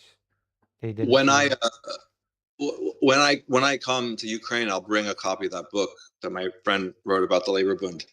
Yeah, yeah, you should cover it in Yeah, stream. yeah, it's very interesting. I think I that read a very interesting book about the Prague Spring. It's to the I think the title is something along the lines of "To the Czechs, I'm really sorry." It's Mhm. from the perspective of a Polish soldier that took part in the invasion of Czechoslovakia in so they 1968. Polish. Polish soldier. And he said that he was really buying into the whole propaganda, that he was a true believer that like West Germany was about to invade. That was one of the narratives. NATO expansion. A lot of the it's very interesting because a lot of the narratives, a lot of the explanation as to why Ukraine was invaded was used for the invasion of Czechoslovakia in 1968. I'm quite interested in how the Soviet satellite states in particular handled propaganda, because it was like they weren't completely like, I guess they were technically unoccupied nations, but it's like effectively occupied. Yeah, they So were I'm effectively occupied. Yeah. I so mean, I'm the evidence so that they were occupied is in the invasion of Czechoslovakia itself, right? The Warsaw Pact acted as this enforcer of the Soviet will, so to speak. right. So they just seized it in deed as well as just in politics. Yeah, But because if you stepped out of line, if you like the sin that the Czechoslovakia committed was just reforming, Hmm. and the Soviet Union did not like that, so they invaded. wasn't there? I'm so interested in how like the propaganda worked inside the Soviet satellite states, because wasn't there like this Polish James Bond that was like a communist James Bond Yeah, comic it book was character? Do you know what I'm talking about? World War II guy. Yeah, Hans Kloss. Maybe it was they were they were comics about a guy. He would wear like a suit. He was kind of like James Bond, but he was a Polish spy. I did Do you know? the most famous Polish spy is like Hans Kloss. He was like pretending to be a German officer. No, I'm talking about a comic book character. Oh, Yeah. Kapitan No, Żbik? I don't know. tell me about this guy though. That's very interesting. Oh, Hans Kloss? Yeah, there's like there was this TV series called Stakes Higher Than Life about a Polish soldier being a spy in the Nazi army. Yeah, yeah, being a officer in the German army. Speaking of which, the way that the Soviets, speaking of like anti-Soviet socialists, and like the way that the Soviet Union fucked the like home army guys that were leftist, and like the fucked over the Warsaw rebels. A lot of them were like socialists, and like they were just completely sold out by the Soviets and like Yeah, of course. targeted. They didn't care about stuff like that. Who's the guy that made the movie Canal? Kanał? Mhm. I have to check Kanał. It's about the film Kanał. Reżyser.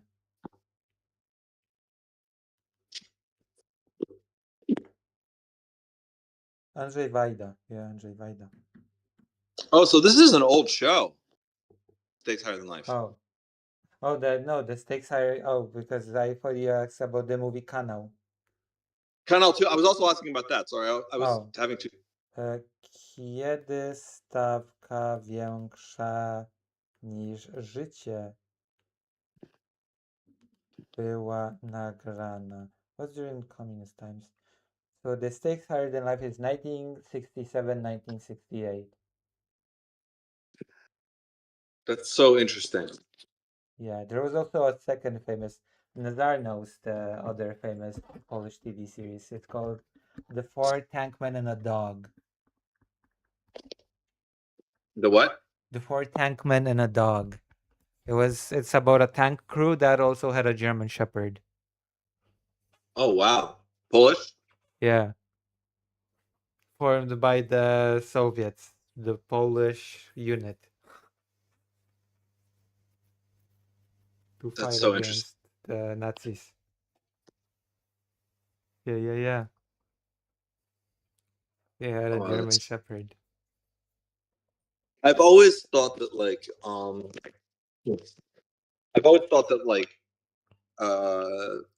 action movie recreations of like historical events don't necessarily do a good service to history, you know?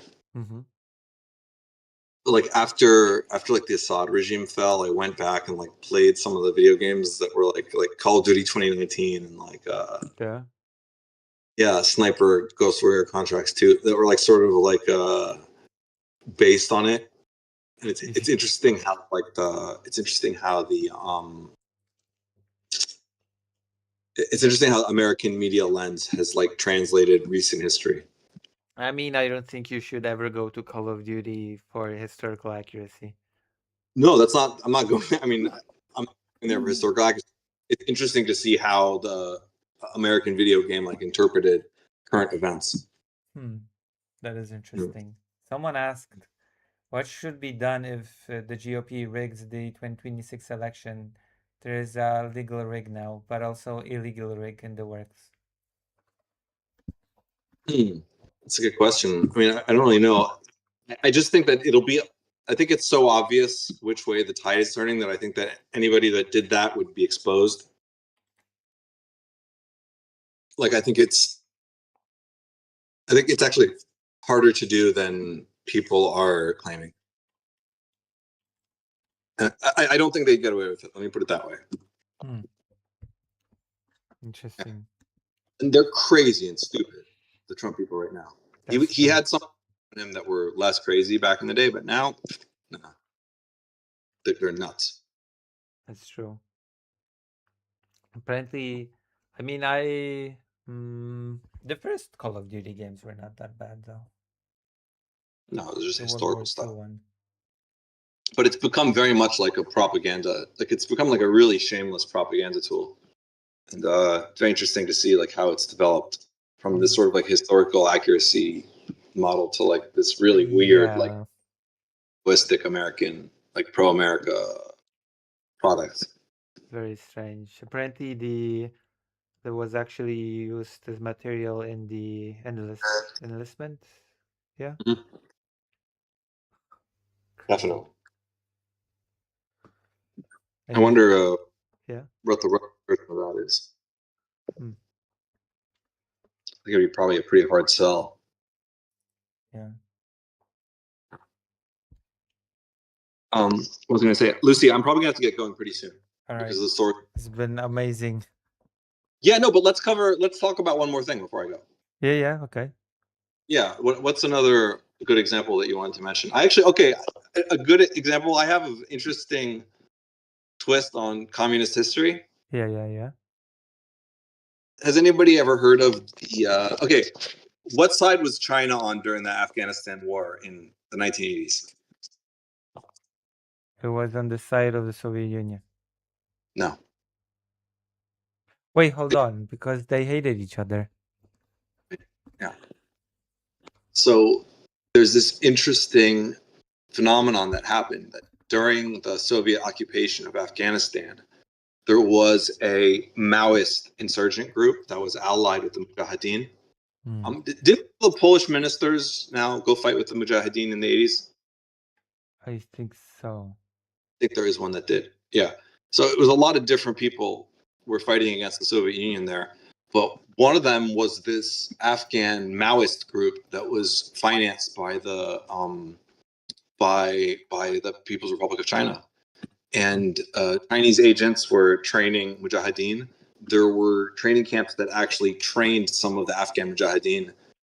Ostensibly, they were Maoist, but I'm sure that a lot of them that were fundamentalists slipped through there. But in the Xinjiang province, that's heavily Muslim, I think, is where it actually was. And there were actual like large fighting groups of Mujahideen that were trained by China during the Afghan war. It's just like China training Russian soldiers now. Are they actually doing it? Apparently, yeah. That's wild. It's kind of stupid of them. I mean, Russia has been kind of a silent ally to Russia for a long time.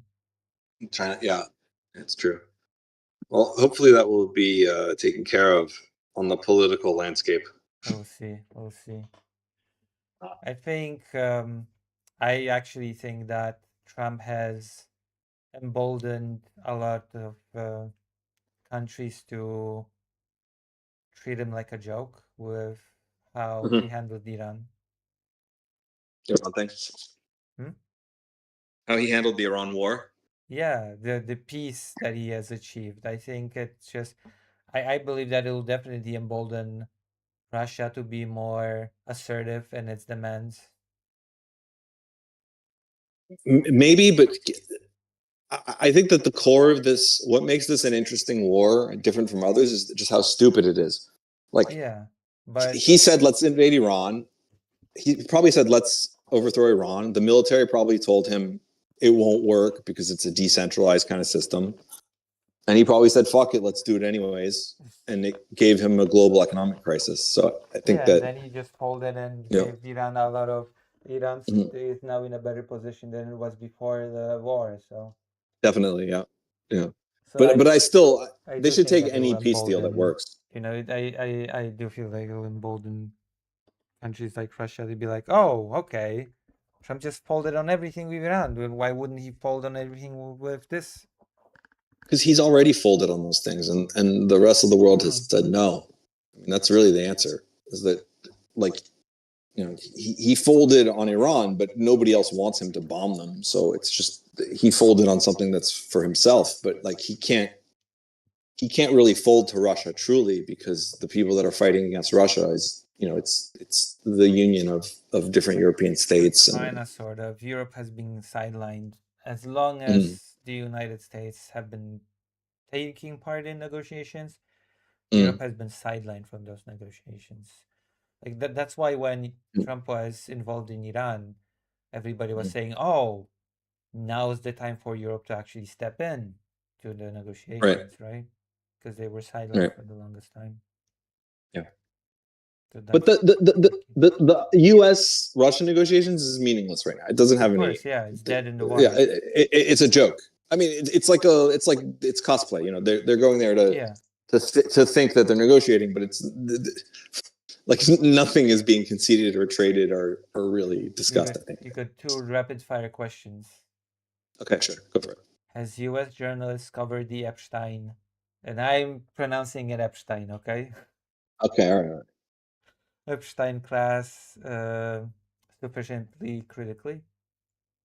See, I don't like the term Epstein class, because it's like there's you think poor people don't abuse kids? Like there's this app called Citizen in the US that it shows you like the criminal records of people that are around you, and if you open it in any fucking neighborhood, there's like sex offender lists of people that live in the neighborhood, and in poor neighborhoods and rich neighborhoods, in any neighborhood. It's really depressing. And so it's depressing. Yeah, it's very sad. But I think that there's this there's some kind of psychology behind people needing to think that the reason that child abuse happens is because of some kind of like structure that the rich have created. Like there's a lot of people that are really sick and the ones that have money get away with it better. To be fair, I Like, will say that in the case of Epstein, okay, I will say that there's definitely a difference between a person that is a sex offender and Epstein, because Epstein just turned it into a business, an industry, so the scale is just it's worse. Yeah. The scale is worse for sure. Yeah. But when people say, but people are acting like anybody that ever, I mean, if the guy invited somebody over, he's like, oh, I cook the best steak in the world, come have steak. Like the fact is that there's terrible people that do know people that don't know them for what their worst aspect is. No, sure, so it's like, he obviously had this really serious sex trafficking operation going on. He obviously, it seems, had links probably to foreign governments, probably to Israel, probably to Russia also. Oh yeah. But the other thing is I don't like how people are just, there's a lot of people that now that evidence has come out, it does seem that there's an Israel link, right? But before there was that evidence, people were just saying, oh, he's Jewish, it's Israel. That's not good enough. Sorry. There was people invented a lot of shit. I mean, in until you have the place of evidence, knowledge, it's just speculation. but now there's some good. Yeah. It's an educated guess. General rule, It's a good until you educated get guess. evidence to stuff, it's just speculation. Yeah, but people, there's people that want to make it like a Jewish thing or like a,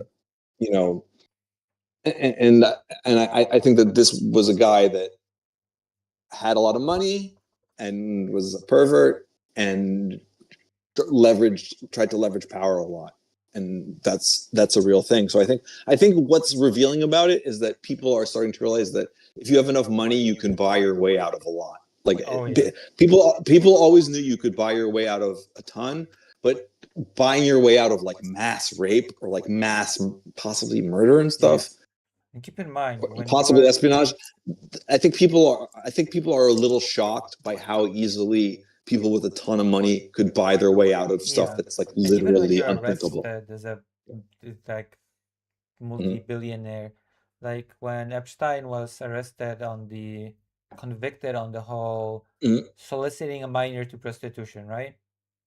Right. His deal with the prison was, you have to come back for the night to prison, but during the day you can just leave and work. Right. Like, who else would get that treatment? I mean, again, he was very well connected. But I think a lot of people have probably gotten those kinds of deals. I think a lot of people with money have gotten away with a lot of shit. And this was just one that was really obvious. So it's like now people are, I think people are asking a lot of the wrong questions. Like, I think that there's an anti-Semitic angle to how people have reacted to this that's silly and scary.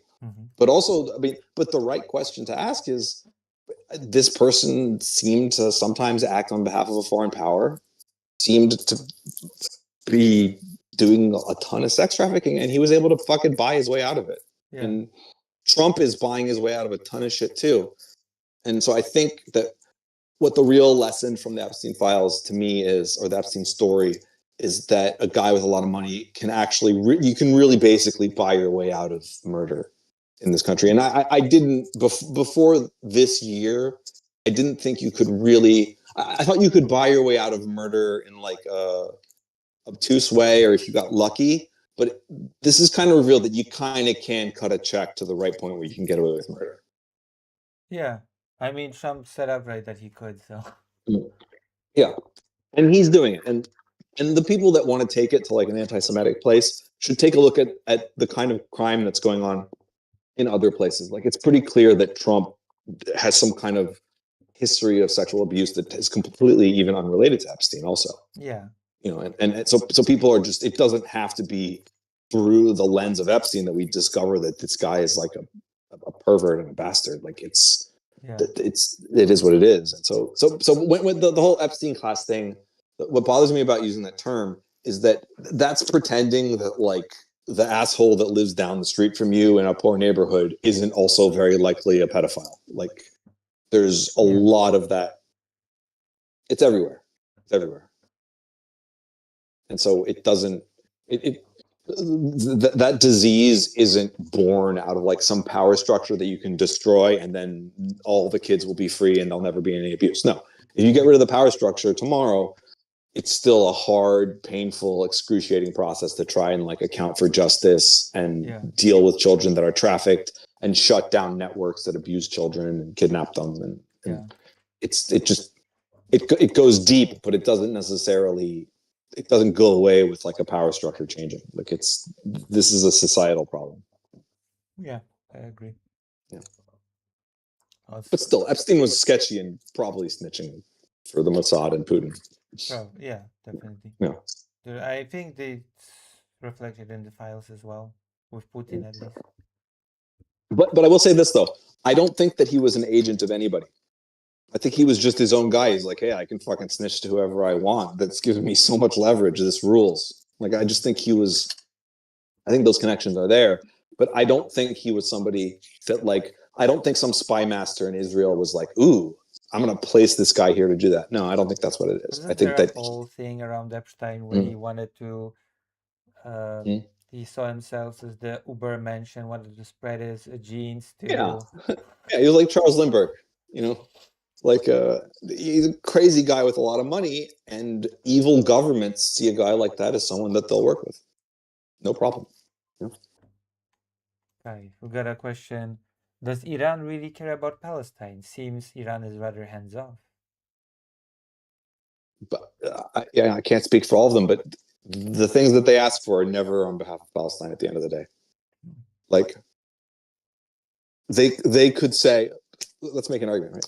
They could say, we'll get rid of every single piece of nuclear material that we have if the United States votes to recognize Palestinian independence, right? They could do that. They could make any kind of demand. I will say the one thing is the fact that they're making demands on behalf of Lebanon, saying that Israel has to pull out of Lebanon, is something that the world probably needs right now. Like, I'm glad, even though I have no support for Iran, completely fuck their leadership all the way to hell. But the fact that they're not backing down on Lebanon is probably better than if they were. And also fuck Hezbollah as well. I'm not, no defense there at all. Just Israel wants to seize Lebanon and parts of Lebanon, and it's no good. It's no good. And so but so I think that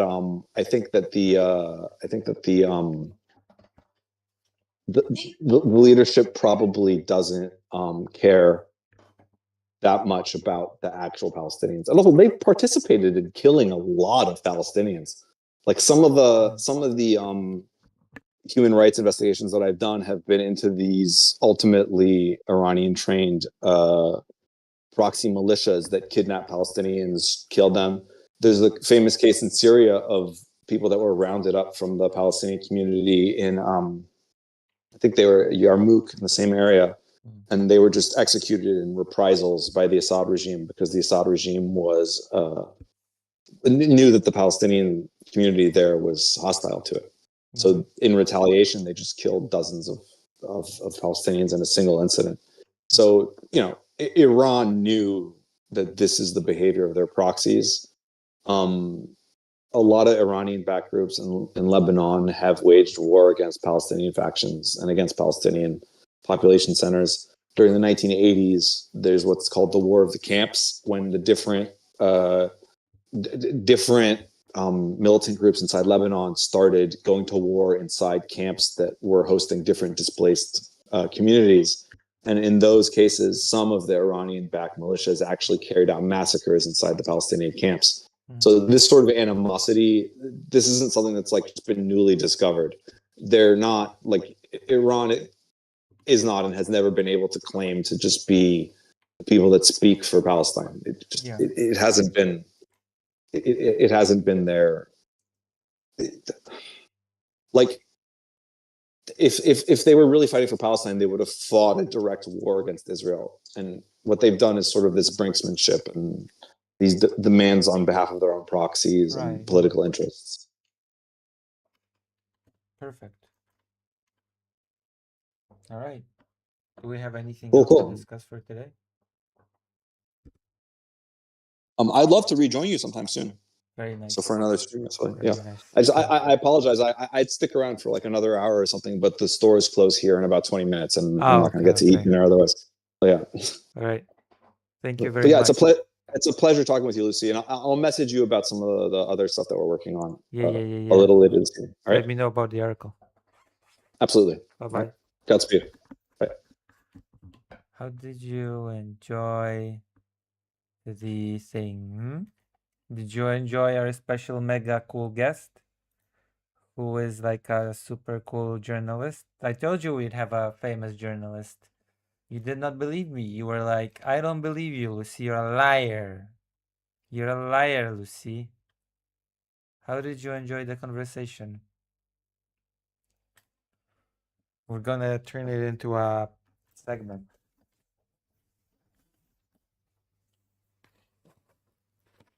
Nice. That's a good stream, isn't it? That's entertainment, isn't it? Malaki, comment, please. Please, thank you. Where are my regulars like Dr. Jones or Grader ain't when I need them to grade my performance?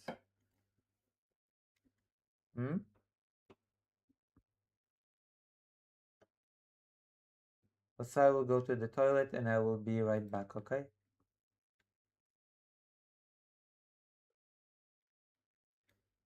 Write in the chat if you want more of this sort of thing. Also consider donating and subscribing. And consider going to lucyhaza.org/live, this page, and donating or subscribing because my dog needs food. I'll be right back.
Hold on.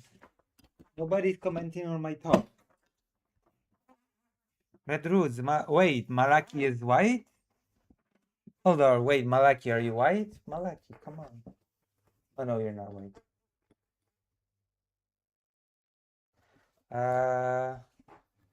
So how did you like the talk? Come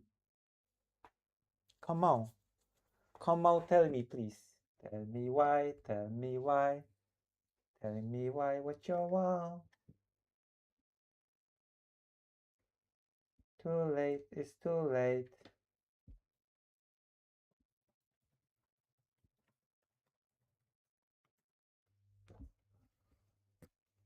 Would you like more of this kind of?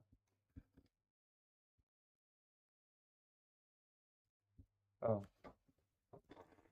So, Cliff, did you like the super epic conversation with the super epic journalist?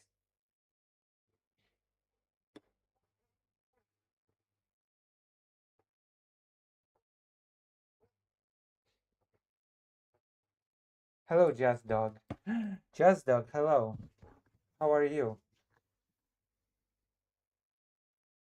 Yeah. Would you like some more kind of conversations like this?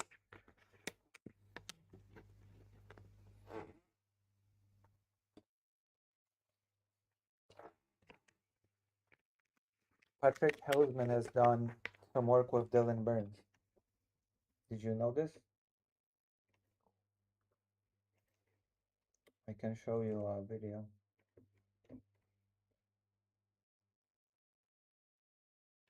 Oh, we were watching this, by the way. We were watching the video about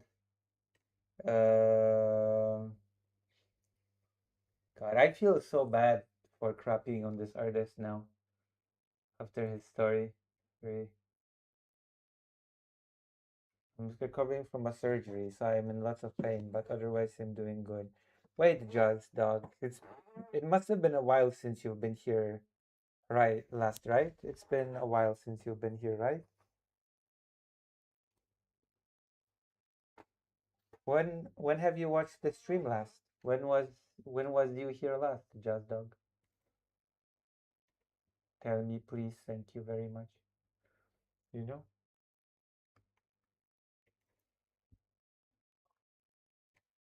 Tell me, thank you very much. A while. But it's not been, you know how I look like, right?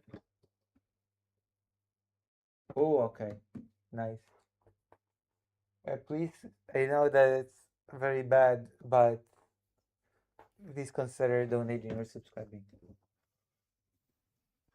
I'm sorry. I have to. I have to do this because I have to e-beg because my dog is hungry. I'll show you, okay? I'll play on your emotions by showing you my German Shepherd. Do you see? This is my dog, and he needs food to survive. He is hungry, and I need to send my family money so that they can buy him food. You know? Look at him. See, he's eating trees when he has no food. You know? When I don't cannot send money for food, he just eats the. You know. You know what I mean? So yeah.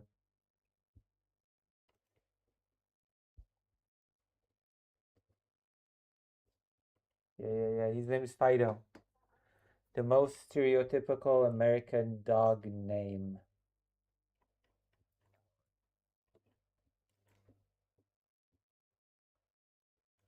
Right. Oh, Barry! Oh my God, thank you so much. Thank you for the sub. Thank you. Your dog? Oh, wow. That's pretty cool. Smoking pot? Pot is poison to dogs, by the way. You should never give your dogs pot. And you should not allow your dogs to sniff like, yeah, pot is actual poison too.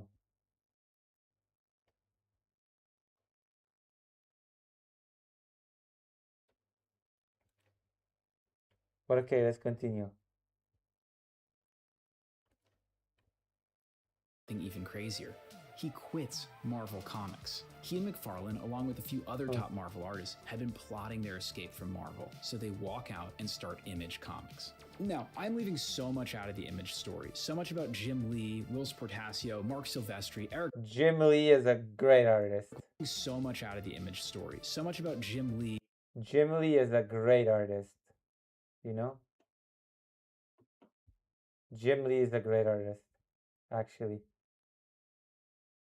Will Portasio, Mark Silvestri, Eric Larson, these guys all deserve their own videos, so if that's something you want, let me know down below. But Jim Lee needs a video. This is an absolute earthquake in the comic book universe. For McFarlane, he felt he wasn't getting the level of respect from Marvel for what he had done for them. They would use his drawings on a t-shirt or poster and not even send him one. He wanted to hurt Marvel as much as possible. For Liefeld, he saw the financial side. He saw the action figures, the t-shirts, and how much money Marvel was making off of them, and he wanted that for himself. And he's done the math. Yeah. X-Force was a huge hit, and you'd only have to sell about 200,000 copies of an independent comic book to make the same amount of money off of it that he was making at Marvel. But when his Image comic Youngblood comes out, it doesn't sell 200,000 copies. It sells over 1 million copies and becomes the highest selling independent comic book of all time. And not only that, but his celebrity keeps increasing. The day Youngblood launches, he goes on the Dennis Miller Show for one of the weirdest talk show interviews I've ever seen. Well, how old are you? I'm 24. Oh, wow. Well, you know, when I was young, we used to read, did you ever read Daredevil, X-Men, stuff like that?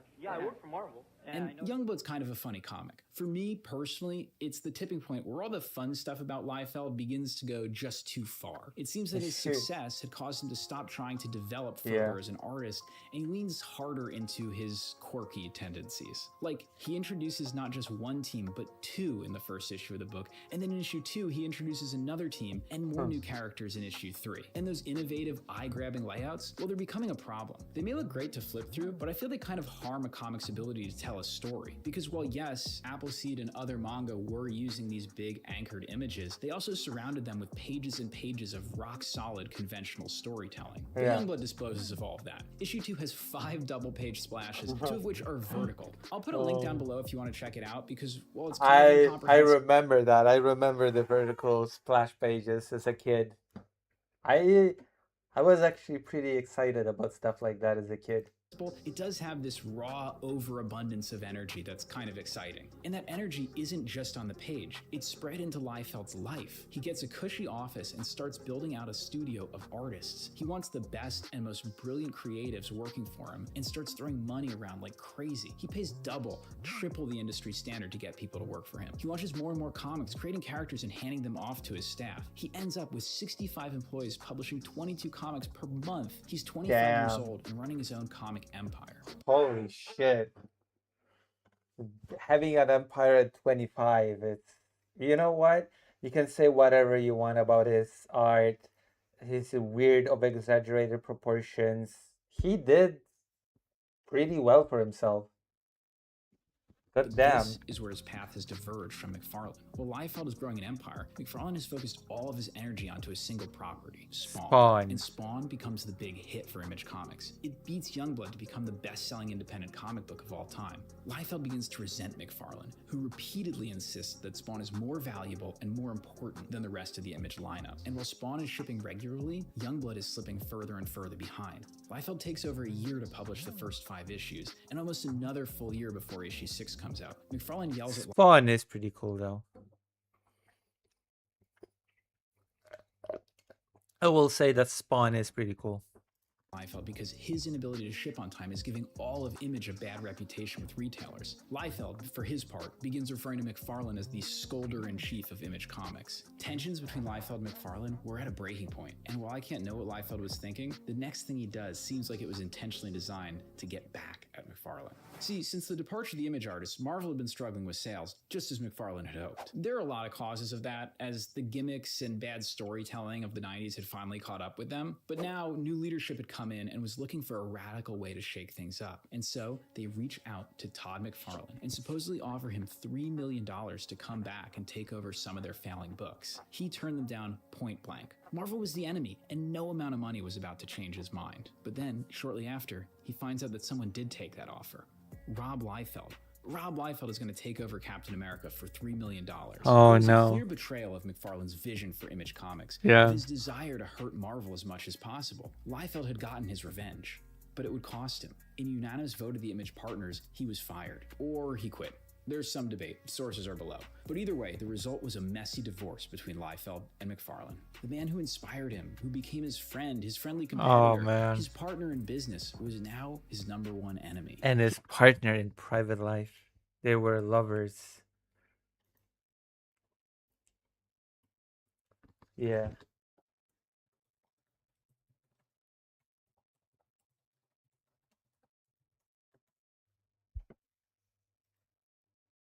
He had given it all up for this job at Marvel. Was it worth it?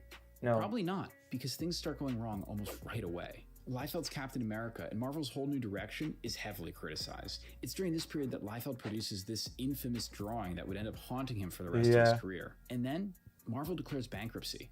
Again, there's a lot of causes for that besides comic sales, and maybe that's a good topic for a future video. But what matters is that new leadership comes in, and they do not like Rob Liefeld. And so, his Captain America run is cut short after only 6 issues. After giving up so much for this job at Marvel, he had now lost Marvel too. And McFarlane, bitter over their dispute, uses every opportunity to tarnish Liefeld's reputation. He says everything you need to know about Rob Liefeld is in his name. He robs, he lies, and he failed. And it works. Liefeld's reputation continues to deteriorate. Articles accusing him of swiping art, of being unable to draw, go viral. Oh, yeah. He did swipe art. Continues to deteriorate. Articles accusing him of swiping art, of being unable to draw. Liefeld's reputation. Liefeld is in his name. He robs, he lies, and he failed. And it worked. You need to know about Rob Liefeld is in his name. He robs, he lies, and he failed. And it works. Liefeld's reputation continues to deteriorate. Articles accusing him of swiping art, of being unable to draw, go viral. A whole cottage industry pops up of memes about his inability to draw. And the aw shucks, I'm just happy Rookma, no feet. Be Here persona disappears. His public persona becomes brash and confrontational. He gets into fights on social media with other creators over credit or other comments he's made. He promises new projects that take years to materialize or just never come out. To me, he seems bitter. Success had come so quickly and evaporated just as quickly. And all the while, McFarlane continues to succeed. Image becomes a huge success. McFarlane's toy business. Oh, Image, yeah. Wait, Image created. Image becomes a huge success. Image created Invincible? Oh, damn. The Walking Dead. Success. McFarlane's toy business revolutionized. I didn't even know that Invincible was Image. The action figure market and becomes a serious challenger to established toy companies. So much so that he gradually hands off more and more of the creative responsibilities on Spawn so he can focus on toys. And it's here, I think, that we find the final clue to Liefeld's secret to success. Because while McFarlane stopped drawing comics, Liefeld never did. He's still drawing comics today, drawing comics for Marvel and DC. Why? I can't imagine he Wait, what? needs the money. Comics today. While McFarlane stopped drawing comics, Liefeld never did. He's still drawing comics today. No, that's pretty cool. Drawing comics for Marvel and DC. Why? I can't imagine he needs the money, and every issue he releases just brings out more of his detractors. Because this is his real secret. X-Men 108, John Byrne's very first issue of the X-Men. The X-Men are battling the Shi'ar off planet, and there's a cosmic disturbance that's Rob Liefeld loves comics so much, more than almost anyone else. And for a brief period, that love made it into his work, and it was enough to overcome all of his technical shortcomings and make him a superstar. But that very success would corrupt him. It would cost him his audience, his business, his reputation, and his friendships. But the story doesn't end on a sad note. Because in the last few years, he seems to have lightened up, learned to laugh and enjoy his success, enjoy drawing comics, and most importantly, to repair some long-lost friendships. Trust me, I meet 23-year-olds now, and I go, oh my gosh, I was such a dumbass. I can't believe I was doing what I was doing. in charge. I would never put that guy in charge. No, I mean, let me just jump to the point. I get really reflective and emotional around San Diego. I love this show. I love my memories. And if there's a memory I have without this guy, like especially the formative years were the best. They were the craziest before we all became our own entities. It was so awesome. Aww. Thank you guys so much for watching. If you enjoyed this video, That is so sharing it with a friend. wholesome and stuff, right? What do you say? Isn't that not wholesome and awesome? Is it that touch your soul deep inside?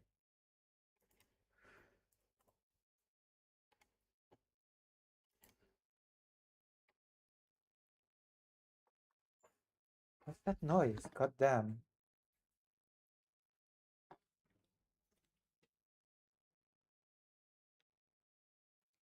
What is that noise?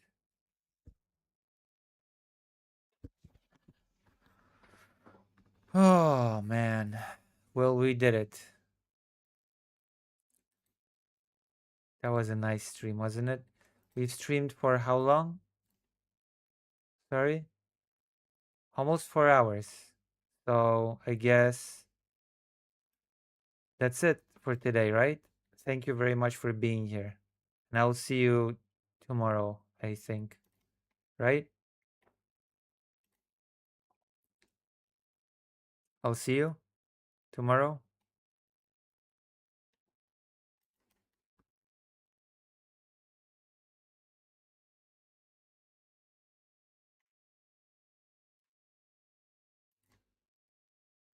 All right. I'll raid you into somebody that will give you love and attention that you deserve. We'll be streaming more regularly now. I believe in us. I'll raid you into Alec Gunter. Give Alec Gunter some love. Okay. See you. Bye-bye.